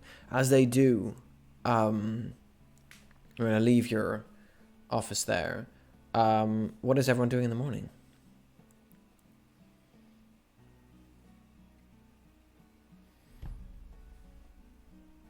Well, Jasmine is going to, after she watches the news, has her breakfast, all that sort of thing, she's going to, well, leave the pub, and she is going to pay a visit to Miss Arabella Verose. Arabella Verose. Yes. Right. She, yeah. You're watching the news. Are you watching the news intently, by the way, or are you just watching the news? Yeah, intently enough to get what's happening. She's just eating a cereal while watching it. You see a one-on-one interview with Declan O'Shea, talking about the movie, and they're like, "So can you tell us about the movie?" And he's like, "Well, you gotta fucking watch it when it comes out." And like, and who's the main character? Is this a joke? And you see he's like terrible at interviews. He's this sort of, he looks exhausted and straggly and like worn out. And then yeah, it just seems like the interview goes on for a bit. But that's the only thing that's on the news, running the news at the moment. All right. You're heading to Arabella Verose's? Yes, I'm going to Arabella Verose, and Okay. well, You get to the Full-On Barber Shop, and the door seems to be closed at this point. okay. Early in the morning. Yeah, I mean, she wouldn't go like at 6 o'clock. No, it's I know, but it's still even like at 10. Oh, all right. yeah, 10. Yeah. Well, she is going to knock. See if that gets a response. You knock, and after a couple of minutes, you see her step from behind the curtains. She sort of looks at you, raises an eyebrow, goes like, "Oh, for fuck's sake!" Comes over, unlocks the door, and goes, "Yeah." All right. I've got a couple of questions about Oh, Jesus Christ! certain You guys know how to thing. do the job, right? I've talked to one of you already. This isn't necessarily about the job itself. I think this is more related to your interests. And I take out William's knife and a broken knife that I found between the rubble of the manse. got some questions about.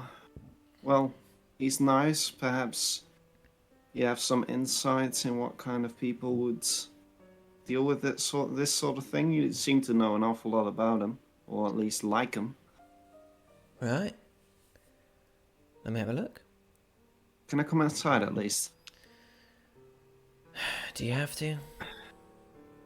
I don't have to, but waving Come around knives inside, outside then. the door. She opens the door and lets you slip inside as her hands curl around the knife. It is William's knife is a thick boar knife. It's more like, it's almost a short sword, this thing. But she flicks it elegantly through her fingers, just as if it was a normal like shaving knife. She goes, "Well weighted, nice, hefty. This thing could cut a bloody limb off." She spins it. She goes, "And not entirely mortal." Really now? Yeah. It's... Any... Oh. You've That's seen fine. this knife No. before. I have only seen it used, and I have taken it off of the owner after Well, our previous ventures. she flips it into her hand. She goes, "Well, it knows you from a long while back." So it does. She offers it, right? Yes. She slides it. Yeah. She flips it so she's holding the blade and hands the hand to you. Right. That blade is crafted by someone with incredible ability. Someone who put some of himself into it. Or herself. Not quite sure if I can sense the entire identity of the being, but it was made with skill. Interesting. What about this one? And she hands her the two pieces of the broken knife. She spins the broken piece on one finger while she holds the other, so like the handle with it. Well, so she spins the blade bit between her fingers. She sort of looks and she goes, This was the only thing keeping its user alive. A dark weapon connected to... Oh, a very dark weapon. This one's got more of a story than most of my blades. Mind if I keep this one? Yeah, you can have it. As Wonderful. see it as a payment for this this little talk. It's yeah, it belonged to She didn't mean to kill him. who did? Huh? Who? Sorry? She meant to kill him. Sorry? That's all right. She flips and she puts the knife onto the table and goes, "Is that all?" That's all for now. Though I do see, I do notice kind of a pattern. There's a lot of knives on our benches, so I might come back with some more some other time. Everyone has knives. Easy to hide, easy to stab with, hard to avoid. Much more Quite useful true. than a gun or a sword in Ullmanoch. Gun gets you noticed. A knife is fucking elegant. Sure is. Sure is. All right. Well, thank you for having this little talk. It was quite helpful. Do you have any idea if I could track whoever made this one down, or? No. I'm afraid it's very loyal, that thing. It's decided who its master is, and it's not going to give up its secrets at all. But it seems to like you somewhat. Right. I'll keep a hold on it. At least for the moment. I think I will. Right. Don't piss it off, though. Yeah, of course. Hey, have a good one. Next time, call. I Close don't the door. think I've got your nut. Oh. And close the door. All right. Well, what you gonna do about it, right? And she's gone. Yeah. And What is Jasmine's gonna go back to the pub. What is everyone else doing with their mornings? I'd say after usual morning routine of like morning workout, breakfast, shower. Do you work out with the fiance? Of course. Oh yeah, it's a team workout. It is a team workout. Like the Instagram struggle couples that terrified. bench. It's like the Instagram couples that bench press each other. 100%. 100%. Oh, dude. Oh, man. But after that's all done with, I think she's gonna try to at least talk to someone to get them in to see Daniel. He's gonna cook you, by the way, a breakfast of eggs, and eggs. Whilst Yeah. you are you gonna try and call someone in to see Daniel? Who are you calling? Yeah. Did last time she tried to see them, did they give her any numbers to be like... They were extremely rude the last time you went. You would, yeah, they were just basically, horrible? he's sleeping, he's busy, go away.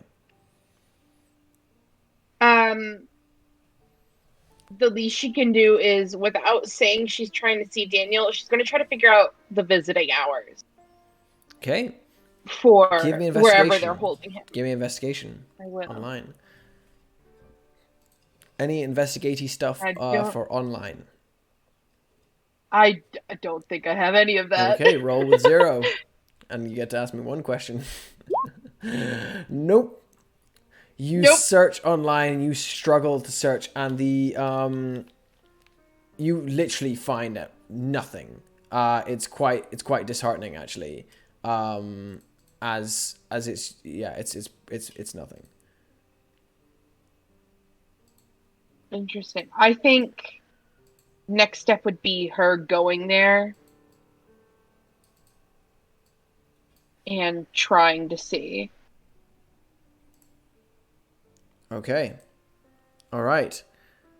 We're gonna have to pause for 1 second, guys, because my stuff is suddenly broken again. It's been frozen on my picture for this entire time.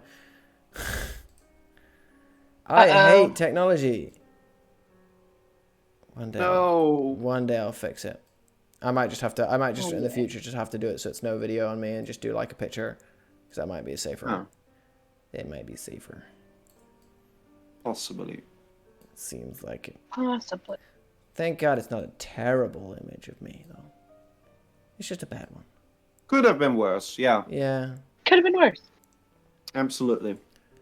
Could have been worse. Okay, right.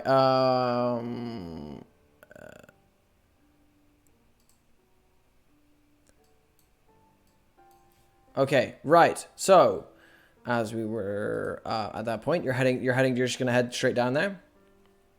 Yeah, I think so. It's not a long drive to get down to the police department, but when you get there, as you move into sort of the lobby area, the secretary at the front looks up at you and goes, "Name?" Nahia, Castellano. What are you looking for? Daniel Hoffman. He's not seeing anyone at the moment. Could you at least go back and check? I can check, but I'm telling you now, he's not seeing anyone. It's important. Stands up, disappears. A couple of minutes later, comes back in. He's not seeing anyone. Do you know when he's going to be seeing someone? No, that would be up to him. You're not his solicitor, you're not his lawyer. Hasn't asked to see you, doesn't know who you are. Are you family? No. Yeah, so, no. If he wants to see you, he'll call you. You can come see him then. Okay.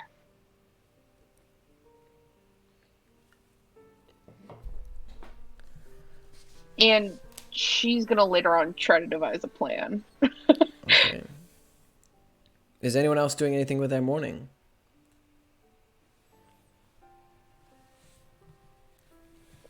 I hang out with Todd. I imagine that I could just say we do work because there's so many backed up meetings that we Definitely. are supposed to have. We were supposed to have had a bunch of them, but he wasn't an Ullmanoch yet. And now we do a bunch of Zoom FaceTime calls. And Ned is like still in his bathrobe. They're on the balcony. And Ned just has his feet up over the railing of the thing. He's taking it much more casually, almost as if to overcompensate for a feeling of being suffocated by a crowd of monsters. But you go through the calls, and Ned sort of like they try to talk to you, and Ned just sort of goes, Neddy, they're asking if you're, and you can hear like exactly, you can hear it anyway, but he just asks you, and then everything goes through him. And you get through each of the meetings one by one. They seem to flow quite easily. And by the time they finish up, he closes off the call, and that's the end of your morning. Is there anything else you want to do? When he does so, I do want to cash in my clue. Yes. What clue? Which one? Okay, it is a one clue, and I want to ask. The question will be, what is the most present imminent threat to Zyra Shaw? To Zyra Shaw. Ah. Yeah. Interesting.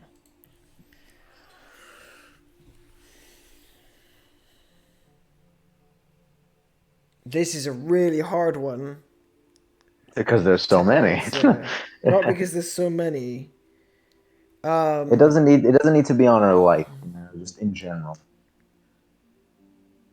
Perhaps to her career, her new powers, but just she doesn't. Threats. So at the moment, her career is in tatters.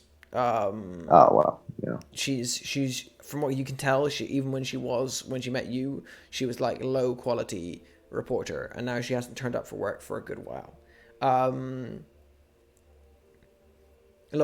Treated lowly by the rest of the broadcasting company. The current biggest threat to her is, I'm gonna say, I'm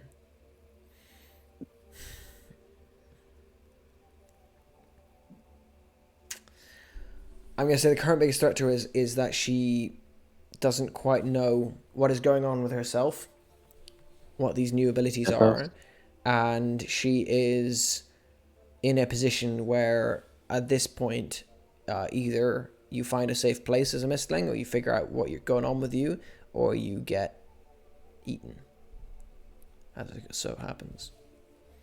Well, the greatest threat would be her mythos. Not her mythos, but the possibility that other things might come for her. Repercussions of said mythos. All right. Well, I do that with my morning. Okay, right. And last of all, Elizabeth. Yeah. So fair to say that the morning is the first time that she actually reads the message from Dante.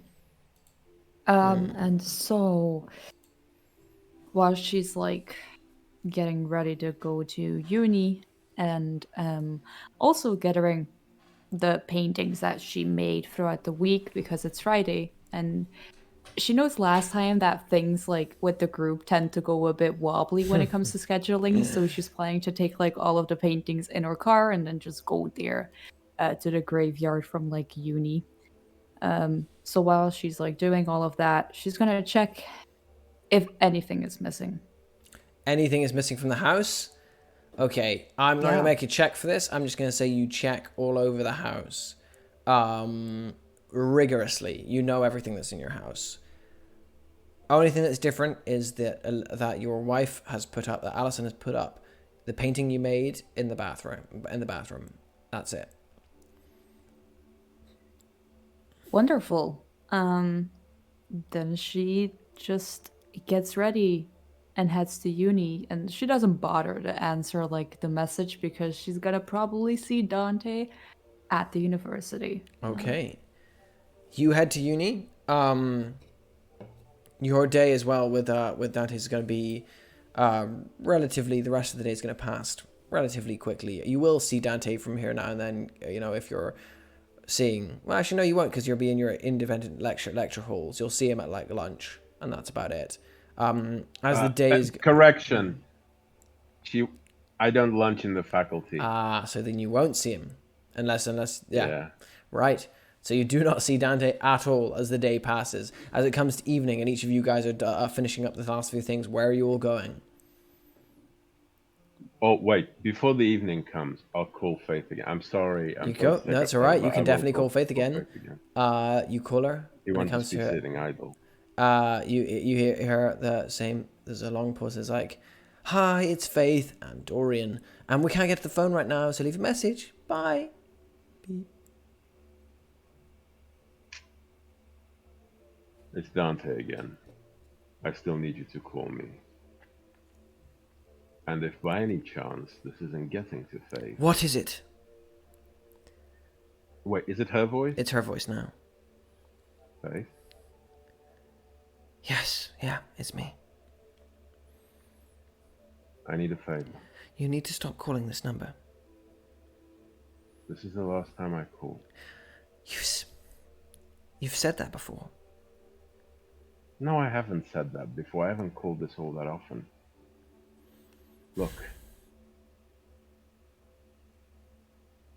All I need, and this will be difficult. I know this will be difficult, but... I don't want to go into it. Please don't make me go into it. Why not? Because, Dante, it hurts. That's why. Of course it fucking hurts! Do you think I know? Do you think I can't think about anything else? Just don't understand why this has to keep being brought up. Alright, Faith, shame on you. What do you need? If someone came to me, What do you need? Just tell me what you need. You have to lay down and fucking die, and she'll just be reunited with her mother. I'd do it in a second. She stops that, and you just hear like tear. You can hear like her sobbing on the other end. And she goes, after a long time, she goes, "What do you need?" I'm sorry. I need you to remember that day. You fucking bastard. Of course I am. Yeah, hate me. I don't give a shit. Just remember that day. Everything. No detail is too small. No detail too odd. Remember everything. You've been on the bus with her. I haven't. I put you both there, and you sailed off. And then you came with her to school. You let her off. Please remember, if you saw anyone who was out of place, if you've seen anything that didn't make sense to you at the time, please, for her. As she says this, you hear in the background a man's voice, and she sort of goes, "No, I'm fine. I'm fine. Just fucking leave it, Dory." Okay.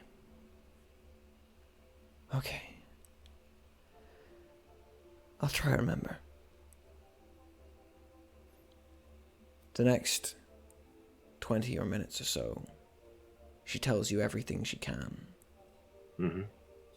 And it is the same story you've heard before.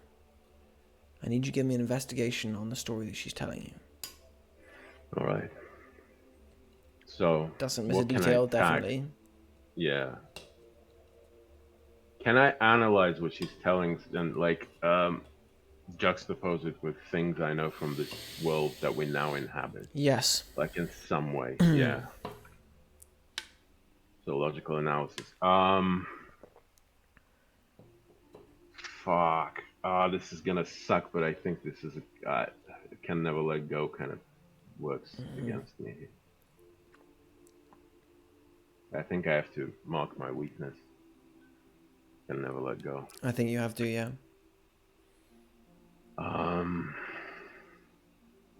Can I placate her while she's telling with "I'm on your side" thing? Or does that just not really she wants to forget. She doesn't want to. She doesn't want to go back to this.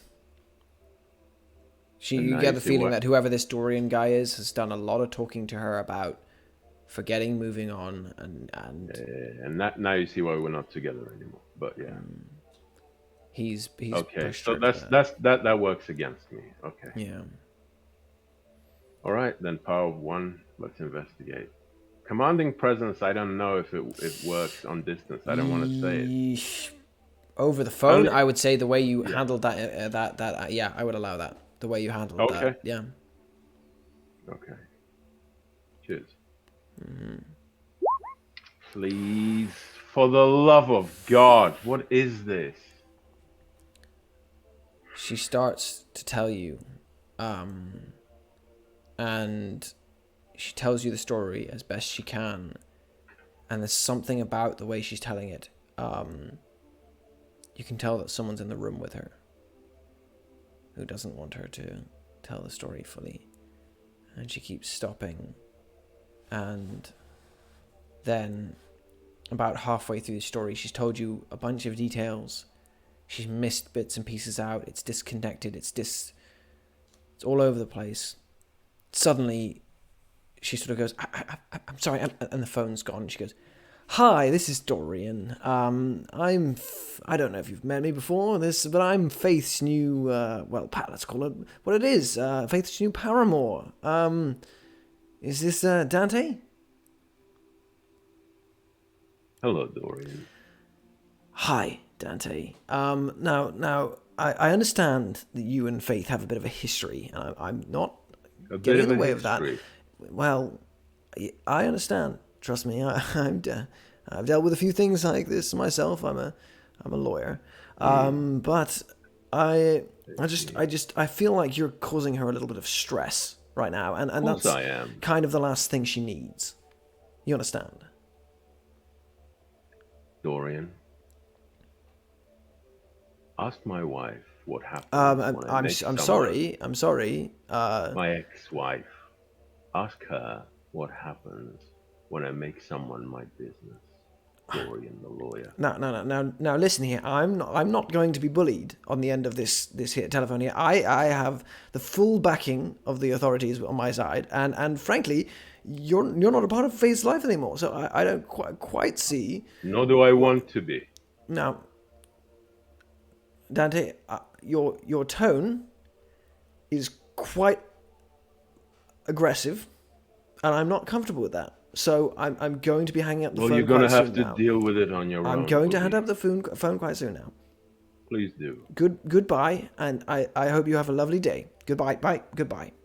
And he hangs up the phone.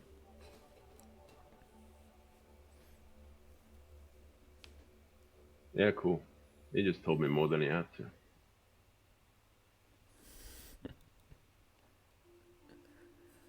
And with that, what are you all doing with your evening? I can. Sorry to cut you off. I just want to say, this might be important for what you're about to say. Ned, seeing as you said that I can get my meetings done quicker than most of the party can get their stuff done, I show up to Yarnsdale University. Do you show up outside Elizabeth's lecture hall? No, not the lecture hall. I wanna. If there's a security guard or something, I wanna. Oh no, the university is a relatively open place. You can get in there. It's sort of like a student card scanning point, but there is no security there whatsoever, and you just wait until someone scans their card, and you just slide in, and there you are. You are now in Yarnsdale University. This is the first time you've seen Ned not wearing a full suit. He's wearing a dad getup of a button-up orange shirt with the buttons mismatching and cargo pants and a very nice belt, but it's only a few $1 million. He goes to, I guess, what looks like the nearest professor or something, and says, "Hey, I don't go here, so I don't know how things work, but I have a friend. His name is Isadora, and it's been a while. I just want to know if he's gay. Where can I find him?" You step up to a professor dressed in a really ratty shirt that is just a jacket that is kind of falling apart. He looks like he's right on the edge of kind of falling apart, and he goes, "Isadora, can you give me a second name, please?" Rosalind, I believe. Rosalind? He's very short. Right. I can look into that. Is any reason, are you family? Is any reason behind this? Well, you see, he was interning for me. We're working on a project, and it's been. Well, you might want to keep this under the radar. And I whispered, "I'm actually Ned Halford of TV show fame." And I've never heard of you, I'm afraid. Okay, that makes this a lot easier. I do TV stuff. I'm related to the television. Right, If you- right. If those, yeah. And I was using. You here to... You're like one of those other crews to film our statue fiasco. No, but One of the... I'm here to. Listen, let me explain. You're with one of the television crews. They were saying they'd come back at some point. You got me. I'm definitely one of those. What were we working on last time? Well, I mean, you were filming our statue several days before it was destroyed, that was. Yeah, the remains. I mean, that was what I recall from when I remember. You're not the person I spoke to on the phone, though. I have to say, I'm rather confused here. Me too. Are you allowed to be on the premises? I'm just here to see my friend because he was doing. You know how they have like student check. service? He started to doubt you now. Okay. Okay. Convinced. All right. Keeping up appearances because I look very casual right now. And, I'll allow keeping up appearances. and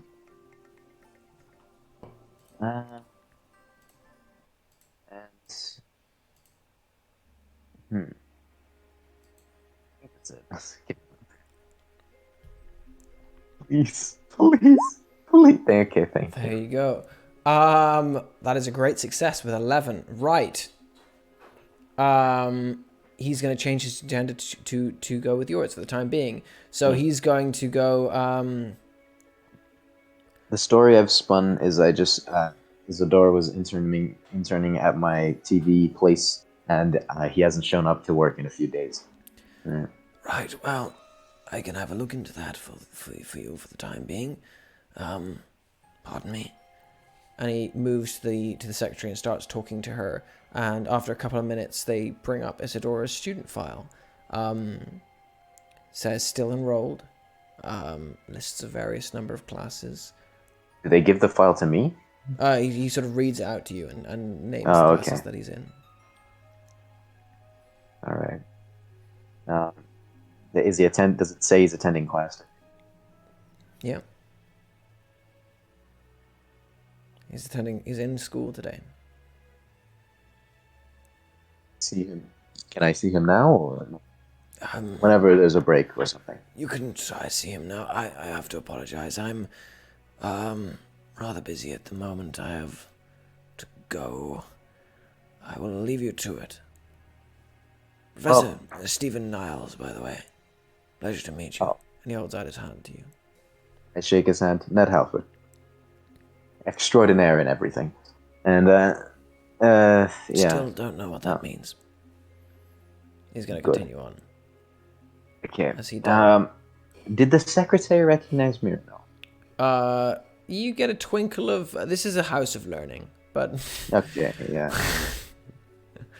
No, she there's a twinkle of recognition in her eye, but not a huge amount. Yeah. Well, that's about... Try to find Isadora? You, I mean, if he's in class right now, no. But we wait until there's a break. Okay. Then I can. Where's everyone else heading?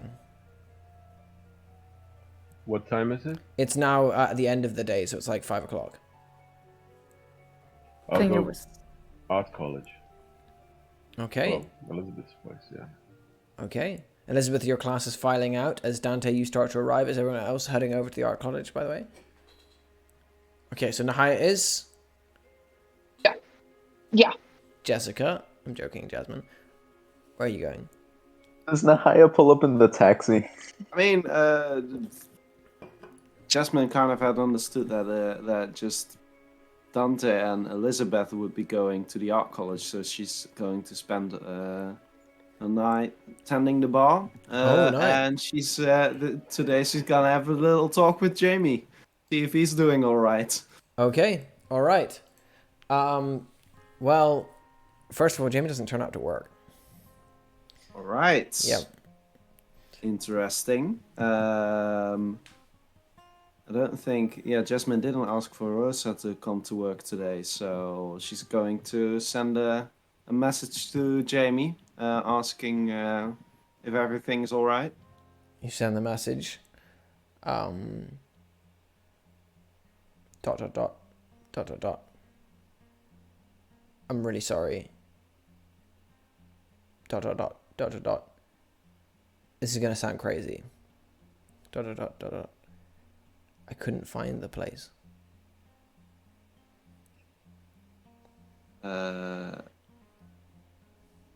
Jasmine's going to send a message. Where are you at right now? Dot dot dot dot dot. Went home.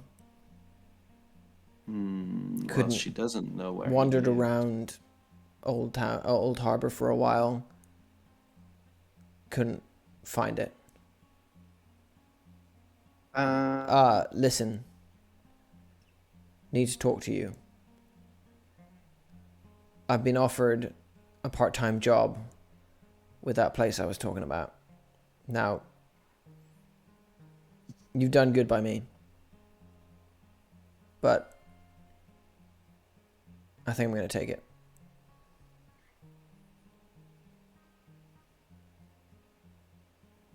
Yeah, I totally understand. I'm so sorry. Want to grab a coffee tomorrow? Sure. Where? And, Joey's. That's just it's a small cafe nearby. Their coffee's shit, but okay. All right. Have a good night. Yeah. I'm really sorry, by the way. And he leaves it there. All right.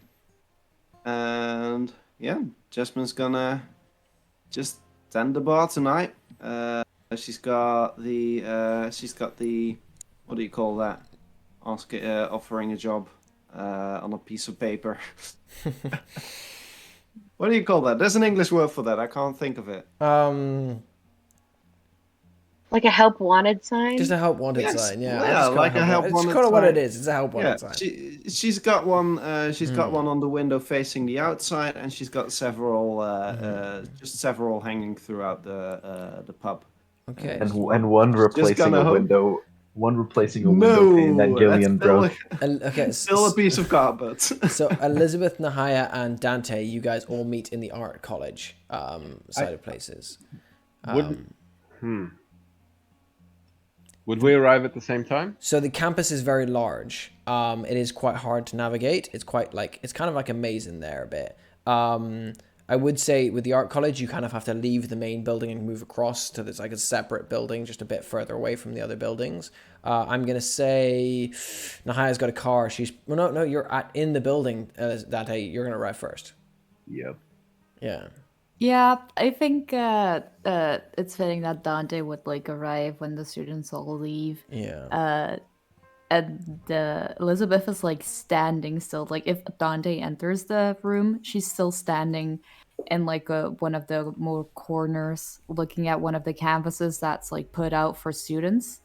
And she'll keep standing there, like looking at the canvas as he enters. So assuming he will come over. Yeah. The door will open. Dante, seeing the scene, would just say, "Portrait or landscape?" Landscape. You want to guess what I had them paint today? A house with blinking lights. Yeah. Something along those lines. Elizabeth, promise me something.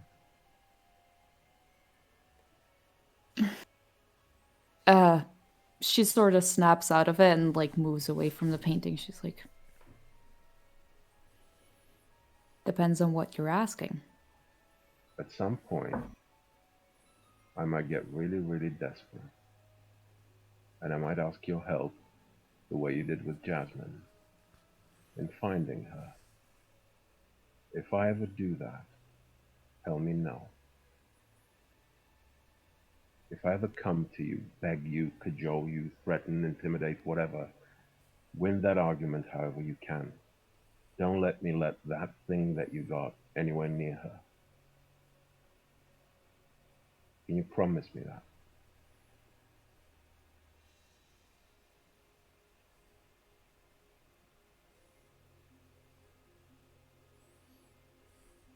I don't want to lie to you. Least of all to you from all the people in the group, but I can't promise something like that.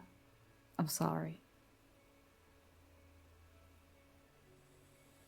That's why I Well, then, said in the beginning that it's not safe for our group to be together.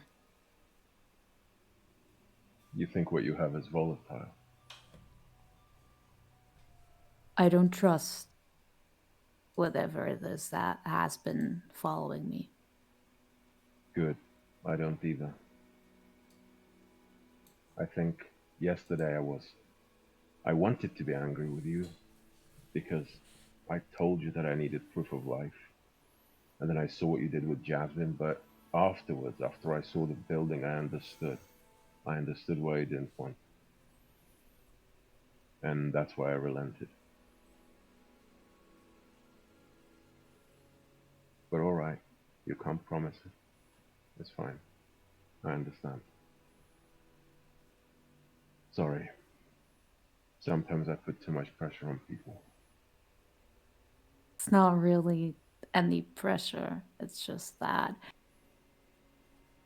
I've seen tons of faces throughout the whole, years that I've been in Ullmanoch. As I said before, I barely even know any of them. I can't say if your little girl would be in them or not.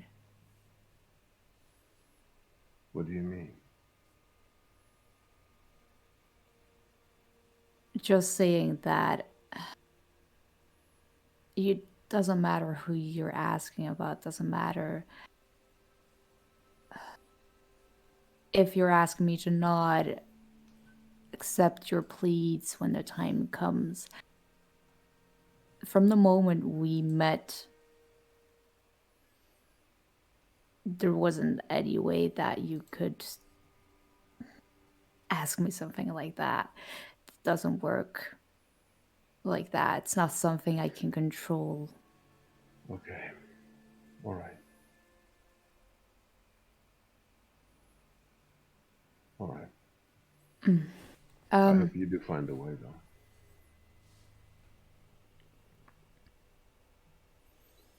Yeah. Let's just hope that finding a way doesn't mean having to explore it any further and having dire consequences even more. But we'll see that when it gets to that.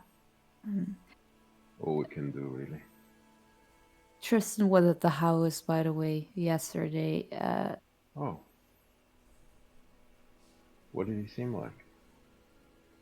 Same as usual. It's I don't not know really what usual is chatterbox. for him.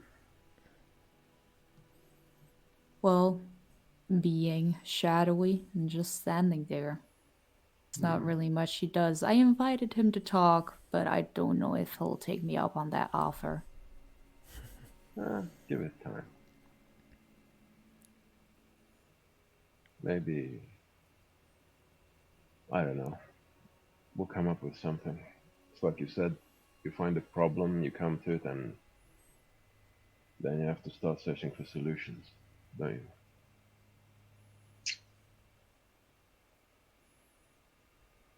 All right. She's. I don't know. Yeah, if Dante is gonna say something, he can, No. but she's gonna let a little silence linger for a minute as she's thinking about something. Before she says, "Do you think you can be a bit more of a social butterfly for one evening?" What are you thinking? I'm just thinking that if you're not gonna back down right now, knowing that being around me isn't the nicest thing, that you could come visit sometime. Oh. Oh. Elizabeth. I'm not the backing down type of sort, really. That'd be lovely. Sure. As I said, I don't get to talk to any colleagues. Not anymore. Yeah. Might be nice. I was just thinking that if you want to go talk to Tristan, it would be weird for Allison to watch someone be on my front step and not enter the house. That wasn't Dante laughing, that was me. Yeah, Dante would just say, yeah, as long as we can swing by a takeout on the way, yeah. Now, You'll I'm have not to- saying anything about your cooking or your wives. It's for Tristan. You'll have to sit through Scrabble, but we'll work on that. Sit through. I'll win the bloody thing. And as we leave you there, we're going to cut to Dante. Sorry, Dante. I forgot my brain. Ned, as you are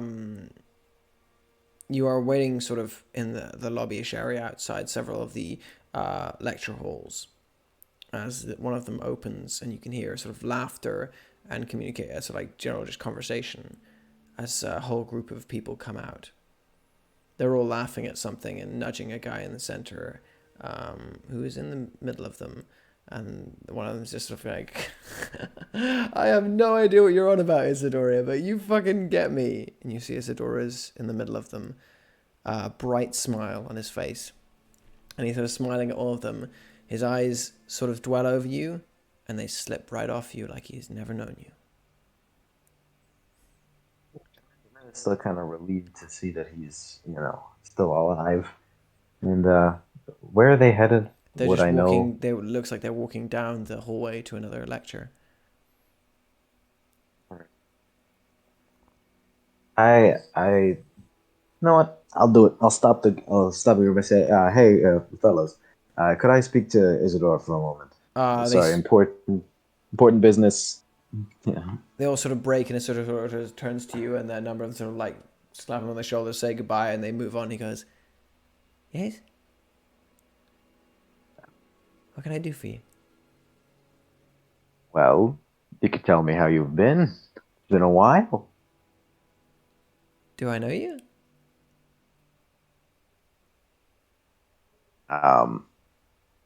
Yeah. Yes.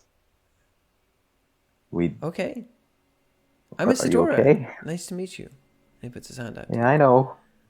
I shake his head. Okay. What happened to you?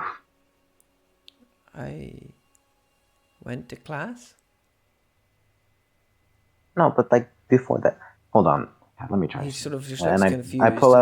I pull out a deck of Uno cards, and I'm just like, oh. He smiles. He goes, you want a game? How much time do you have before your next class? Not really any time. If you're down to skip it, I have a skip card here. I take it out. He sort of smiles and goes, you're funny. I know.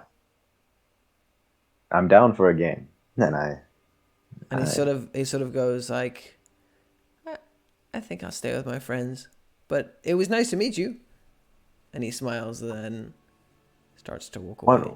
One more thing before you leave. Did you see like a white-haired lady? She has like pale dress, a whole thing. Remember that? The smile sort of disappears from his face for a moment, and he goes, no. Bye. And he moves on. Good luck.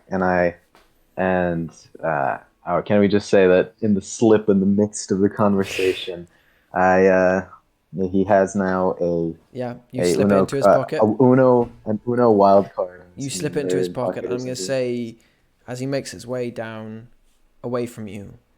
It's halfway through his next lecture. The voice of the person droning on, when he finds the Uno card in his pocket, he takes it out and he looks at it. Just stares at it for a moment. And then sort of just, for a reason he doesn't know why, takes out his wallet, slides the Uno card in, and closes the wallet and puts it in his pocket. Then Ned just like audibly to himself, just like looks at a mirror that was right behind him, and just goes, "What the fuck?" Right. Hey, can I roll investigate just to see if I understood what happened? Go for it. Definitely. Okay. Shamelessness, because how I broke up the group. Mm-hmm. I'll allow shamelessness. Okay. Just woke up the group. Would I get any added bonuses because it's Isadora? I'll give you a bonus of Uno 1. Uno. Uno. Yep. Would celebrity help here? Because I am more recognizable than the average Joe. It's not gonna help you though. It doesn't like provide you with any help. Like, how would it make this better? No, I would say no. Okay. No one else recognizes me on campus. There's no reason he would. No. Well, there's people who are recognize you, but not like in abundance. It's not like, people aren't. Yeah. Very occasionally, people are always kind of recognizing you, wherever you go. So, +1. So I have +1 from Uno, +1 from Shamsons, and then.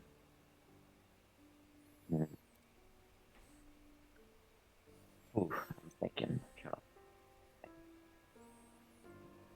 I want to use a weakness stage here, but I don't think any of them apply. Then you can't use one, I'm afraid. Sore loser doesn't really make sense here.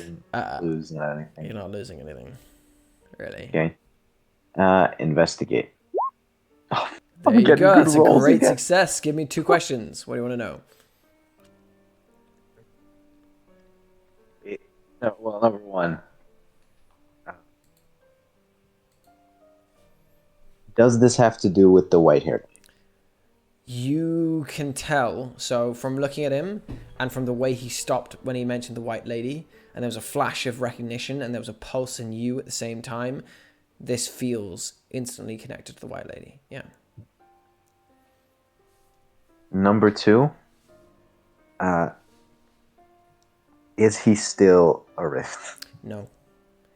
All trace of the other side is gone from him. There's the tiniest little tingle of something there, but you feel it is not. It's like a shadow of something connected to something else that is not part of him anymore. Ned, after he says "what the fuck" in the mirror, he sits there for like a solid 10 seconds or something, just like going like, and it snaps and it hits him, and he looks in the mirror. You can get rid of them. Oh my god, you can get rid of them. And he sprints toward the art college hall. Okay. Nahia, you arrive with Elizabeth and Dante in the art college as they're just finishing off their conversation. You're on mute. I think it'd help if I unmute. She kind of comes in when she sees them. She's first like to announce herself. She's like, I don't know. I thought you guys would want more help. She's just like, I'm here. Hello. Decided to join us. That's nice.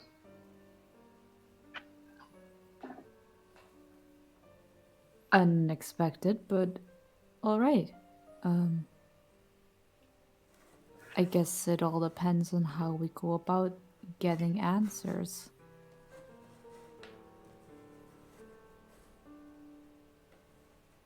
Well, I've not really been here that often, so I don't even know where we're going to start looking.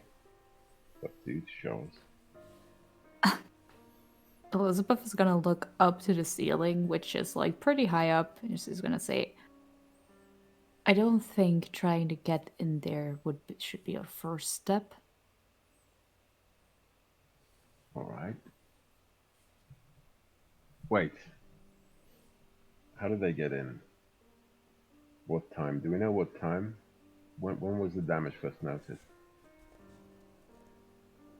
I don't know that, but I'm assuming that if a concerned lecturer from the very same room where this happened goes to ask some questions, they might give some more information. Yeah. Need backup? Yeah, but maybe stay around the corner so that you can hear everything. But just... Ned, you arrive with the group at this point, sort of pushing in the door as everyone's about to leave. Elizabeth heaves a big sigh when she sees Ned. Ned, you see Ned, and it is very off-putting. It's the first time you've seen him not in a full suit. He's wearing an opened button-up Hawaiian shirt with like a tank top with a stain on it. He looks, yeah, Oh, and no, cargo pants. You could have just kept it at the. It's very off-putting. You didn't even need to describe its No, appearance. it's part of the process. Dante just turns to Elizabeth and with a stone face points at Ned and says, "Plank." And Ned just says, "Okay, don't give me that much shit. I just had a bad dream." But guys, and he looks specifically at Elizabeth when he says this. He got rid of them. You can get rid of them. Who is he and what are they? That student is Adora, and I saw him as I came here, and he you can get rid of them. Oh my god, everything makes sense now. You can get rid of them. Oh my god. And he's like, and he looks at Elizabeth, he's like, you remember how you complain about the drawing and sad and you can get rid of them. Drawing and sad. Yeah, you can get rid of the powers. He's normal. He doesn't remember anything for some reason, but he's back to, he's not hunted. He doesn't remember anything? Doesn't seem like it. That appeals to you? Listen, bud. My problems are a lot like this. He snaps his fingers and his hand turns to gold. These are my problems. Everything else is sorted out in my life. If I can get rid of this, I would be the happiest man. And then, what's it called? Fuck, I forgot what I was going to say. Then he looks at Dante and he's like, Zyra didn't have powers before, but now she does. You can get rid of them. How do you know? At the point of you two meeting, are you sure she had nothing? If she was willing to kick me out, and I was just in the room, but she wasn't willing to kick out the fucking frost giant when he was trying to kill her, then I think that's enough proof. She was paralyzed by fear. That's not enough proof. But that's something to consider anyway. It was the white lady, somehow. I know when I said the white lady, remember how she said like the favor thing, and she needed something? I thought it was going to be for me. But she took... Look, if you want to get rid of them, go and run off to her right now. We're going to look into the statue. And with that, she just basically turns her back to him and starts walking. And as you turn back, Ned is just like, you shouldn't worry so much about me. I know where I belong. And then he follows everyone. I missed that. He said, "Don't worry." No, about he me. said, I know. Yeah. I know, don't worry about me. I know where I belong. And he follows with everyone. Ice Right cold. now. Okay, as you guys step into the hallway, and start moving along, you're actually not too far from the location where the hole in the roof is, actually, Elizabeth. Do you want to go that route, or do you want to go the normal route? I actually want to get information. So I guess I'm gonna go to like the information desk or something because. Okay. You head round to the front of the desk, and the first thing you see is a lesser-known, sort of reclusive professor by the name of Stephen Niles, who is currently at the desk, talking to someone. A hulking, muscular figure wearing a trench coat with a what looks like a cowboy hat on his head, but it's got like a feather in it. He has long black hair and his face is rather scarred. And as you get closer, you can hear him say, "Well, I just want to make sure everything's okay. You know, I worry about these things. So you say someone was looking into it?" And Professor Nahia goes, "Well, yes, I just was slightly concerned, and you said to contact you. I will, here they are, this is, and he gestures to you, Ned, and he goes, No. You wanted to speak about the filming of the location. This is Professor, Midas Fear. And he looks at you and goes, "I prefer to go by Mighty, but Midas works as well. Midas Fear. Nice to meet you." And he meets eyes with you. He meets eyes directly with you, Ned. Takes off his hat and goes, "Wonderful to make your acquaintance there. I hear you're a bit of famous. Got the gold touch, don't you?" And he smiles at you. I smile back. My eyes turn to gold, and I push down my glasses a little bit, and I say, "Is that Midas with a T or a D?" "Oh, I don't dwell much on spelling." And he takes off his hat and tucks on his arms. "And this must be the rest of you. My.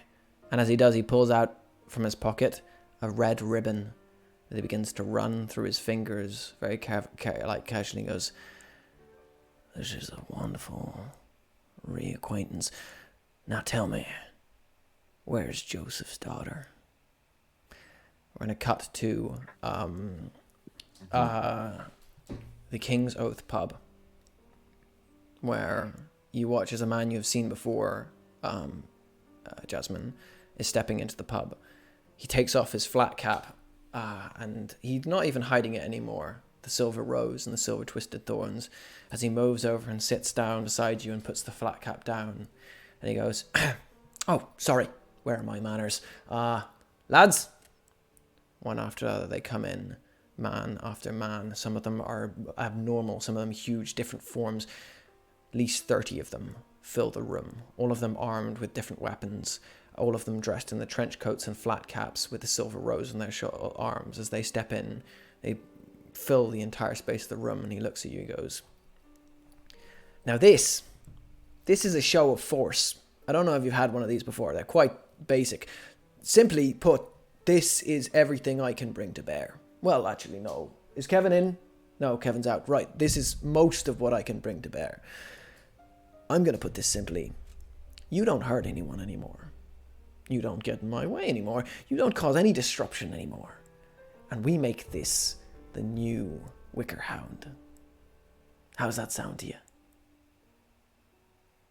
Sounds quite awful. I'm sure you've heard what happened to the Wicker Hound. That's why we need a new one. I don't think we do. And I don't really appreciate your so-called show of force. That's disappointing. Very disappointing for me. Right. What you gonna do with all this, then?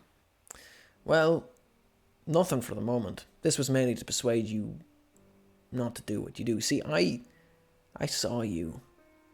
Yeah, I saw you do that. I was there when you tried to make that guy jump into the water. And I'm not having any of that shit in my town. You understand? I've got no idea what you're talking about. Either order a drink or get out of here. I think I'll have a drink. Right. What will be? Mead. 2 Right. glasses, please. And your lackeys? They're alright. No one's thirsty? Nah, they're alright. I'd like to ask them to wait outside. I'd rather not have patrons who... If you like, they can come in and go whenever they want. Right. I'm going to pour him a mead. As you begin to pour, he goes, to 2 glasses, please. Right.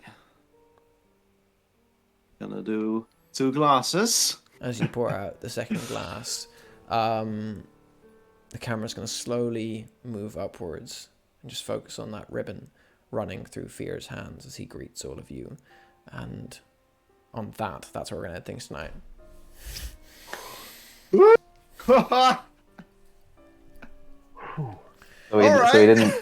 He didn't tell me if it was a T or a D, right? He didn't tell you if it was a T or a D. Okay. Oh God. Aw. Oh no. Yet another okay. Yet Oh, another shit, guy I'm that fine.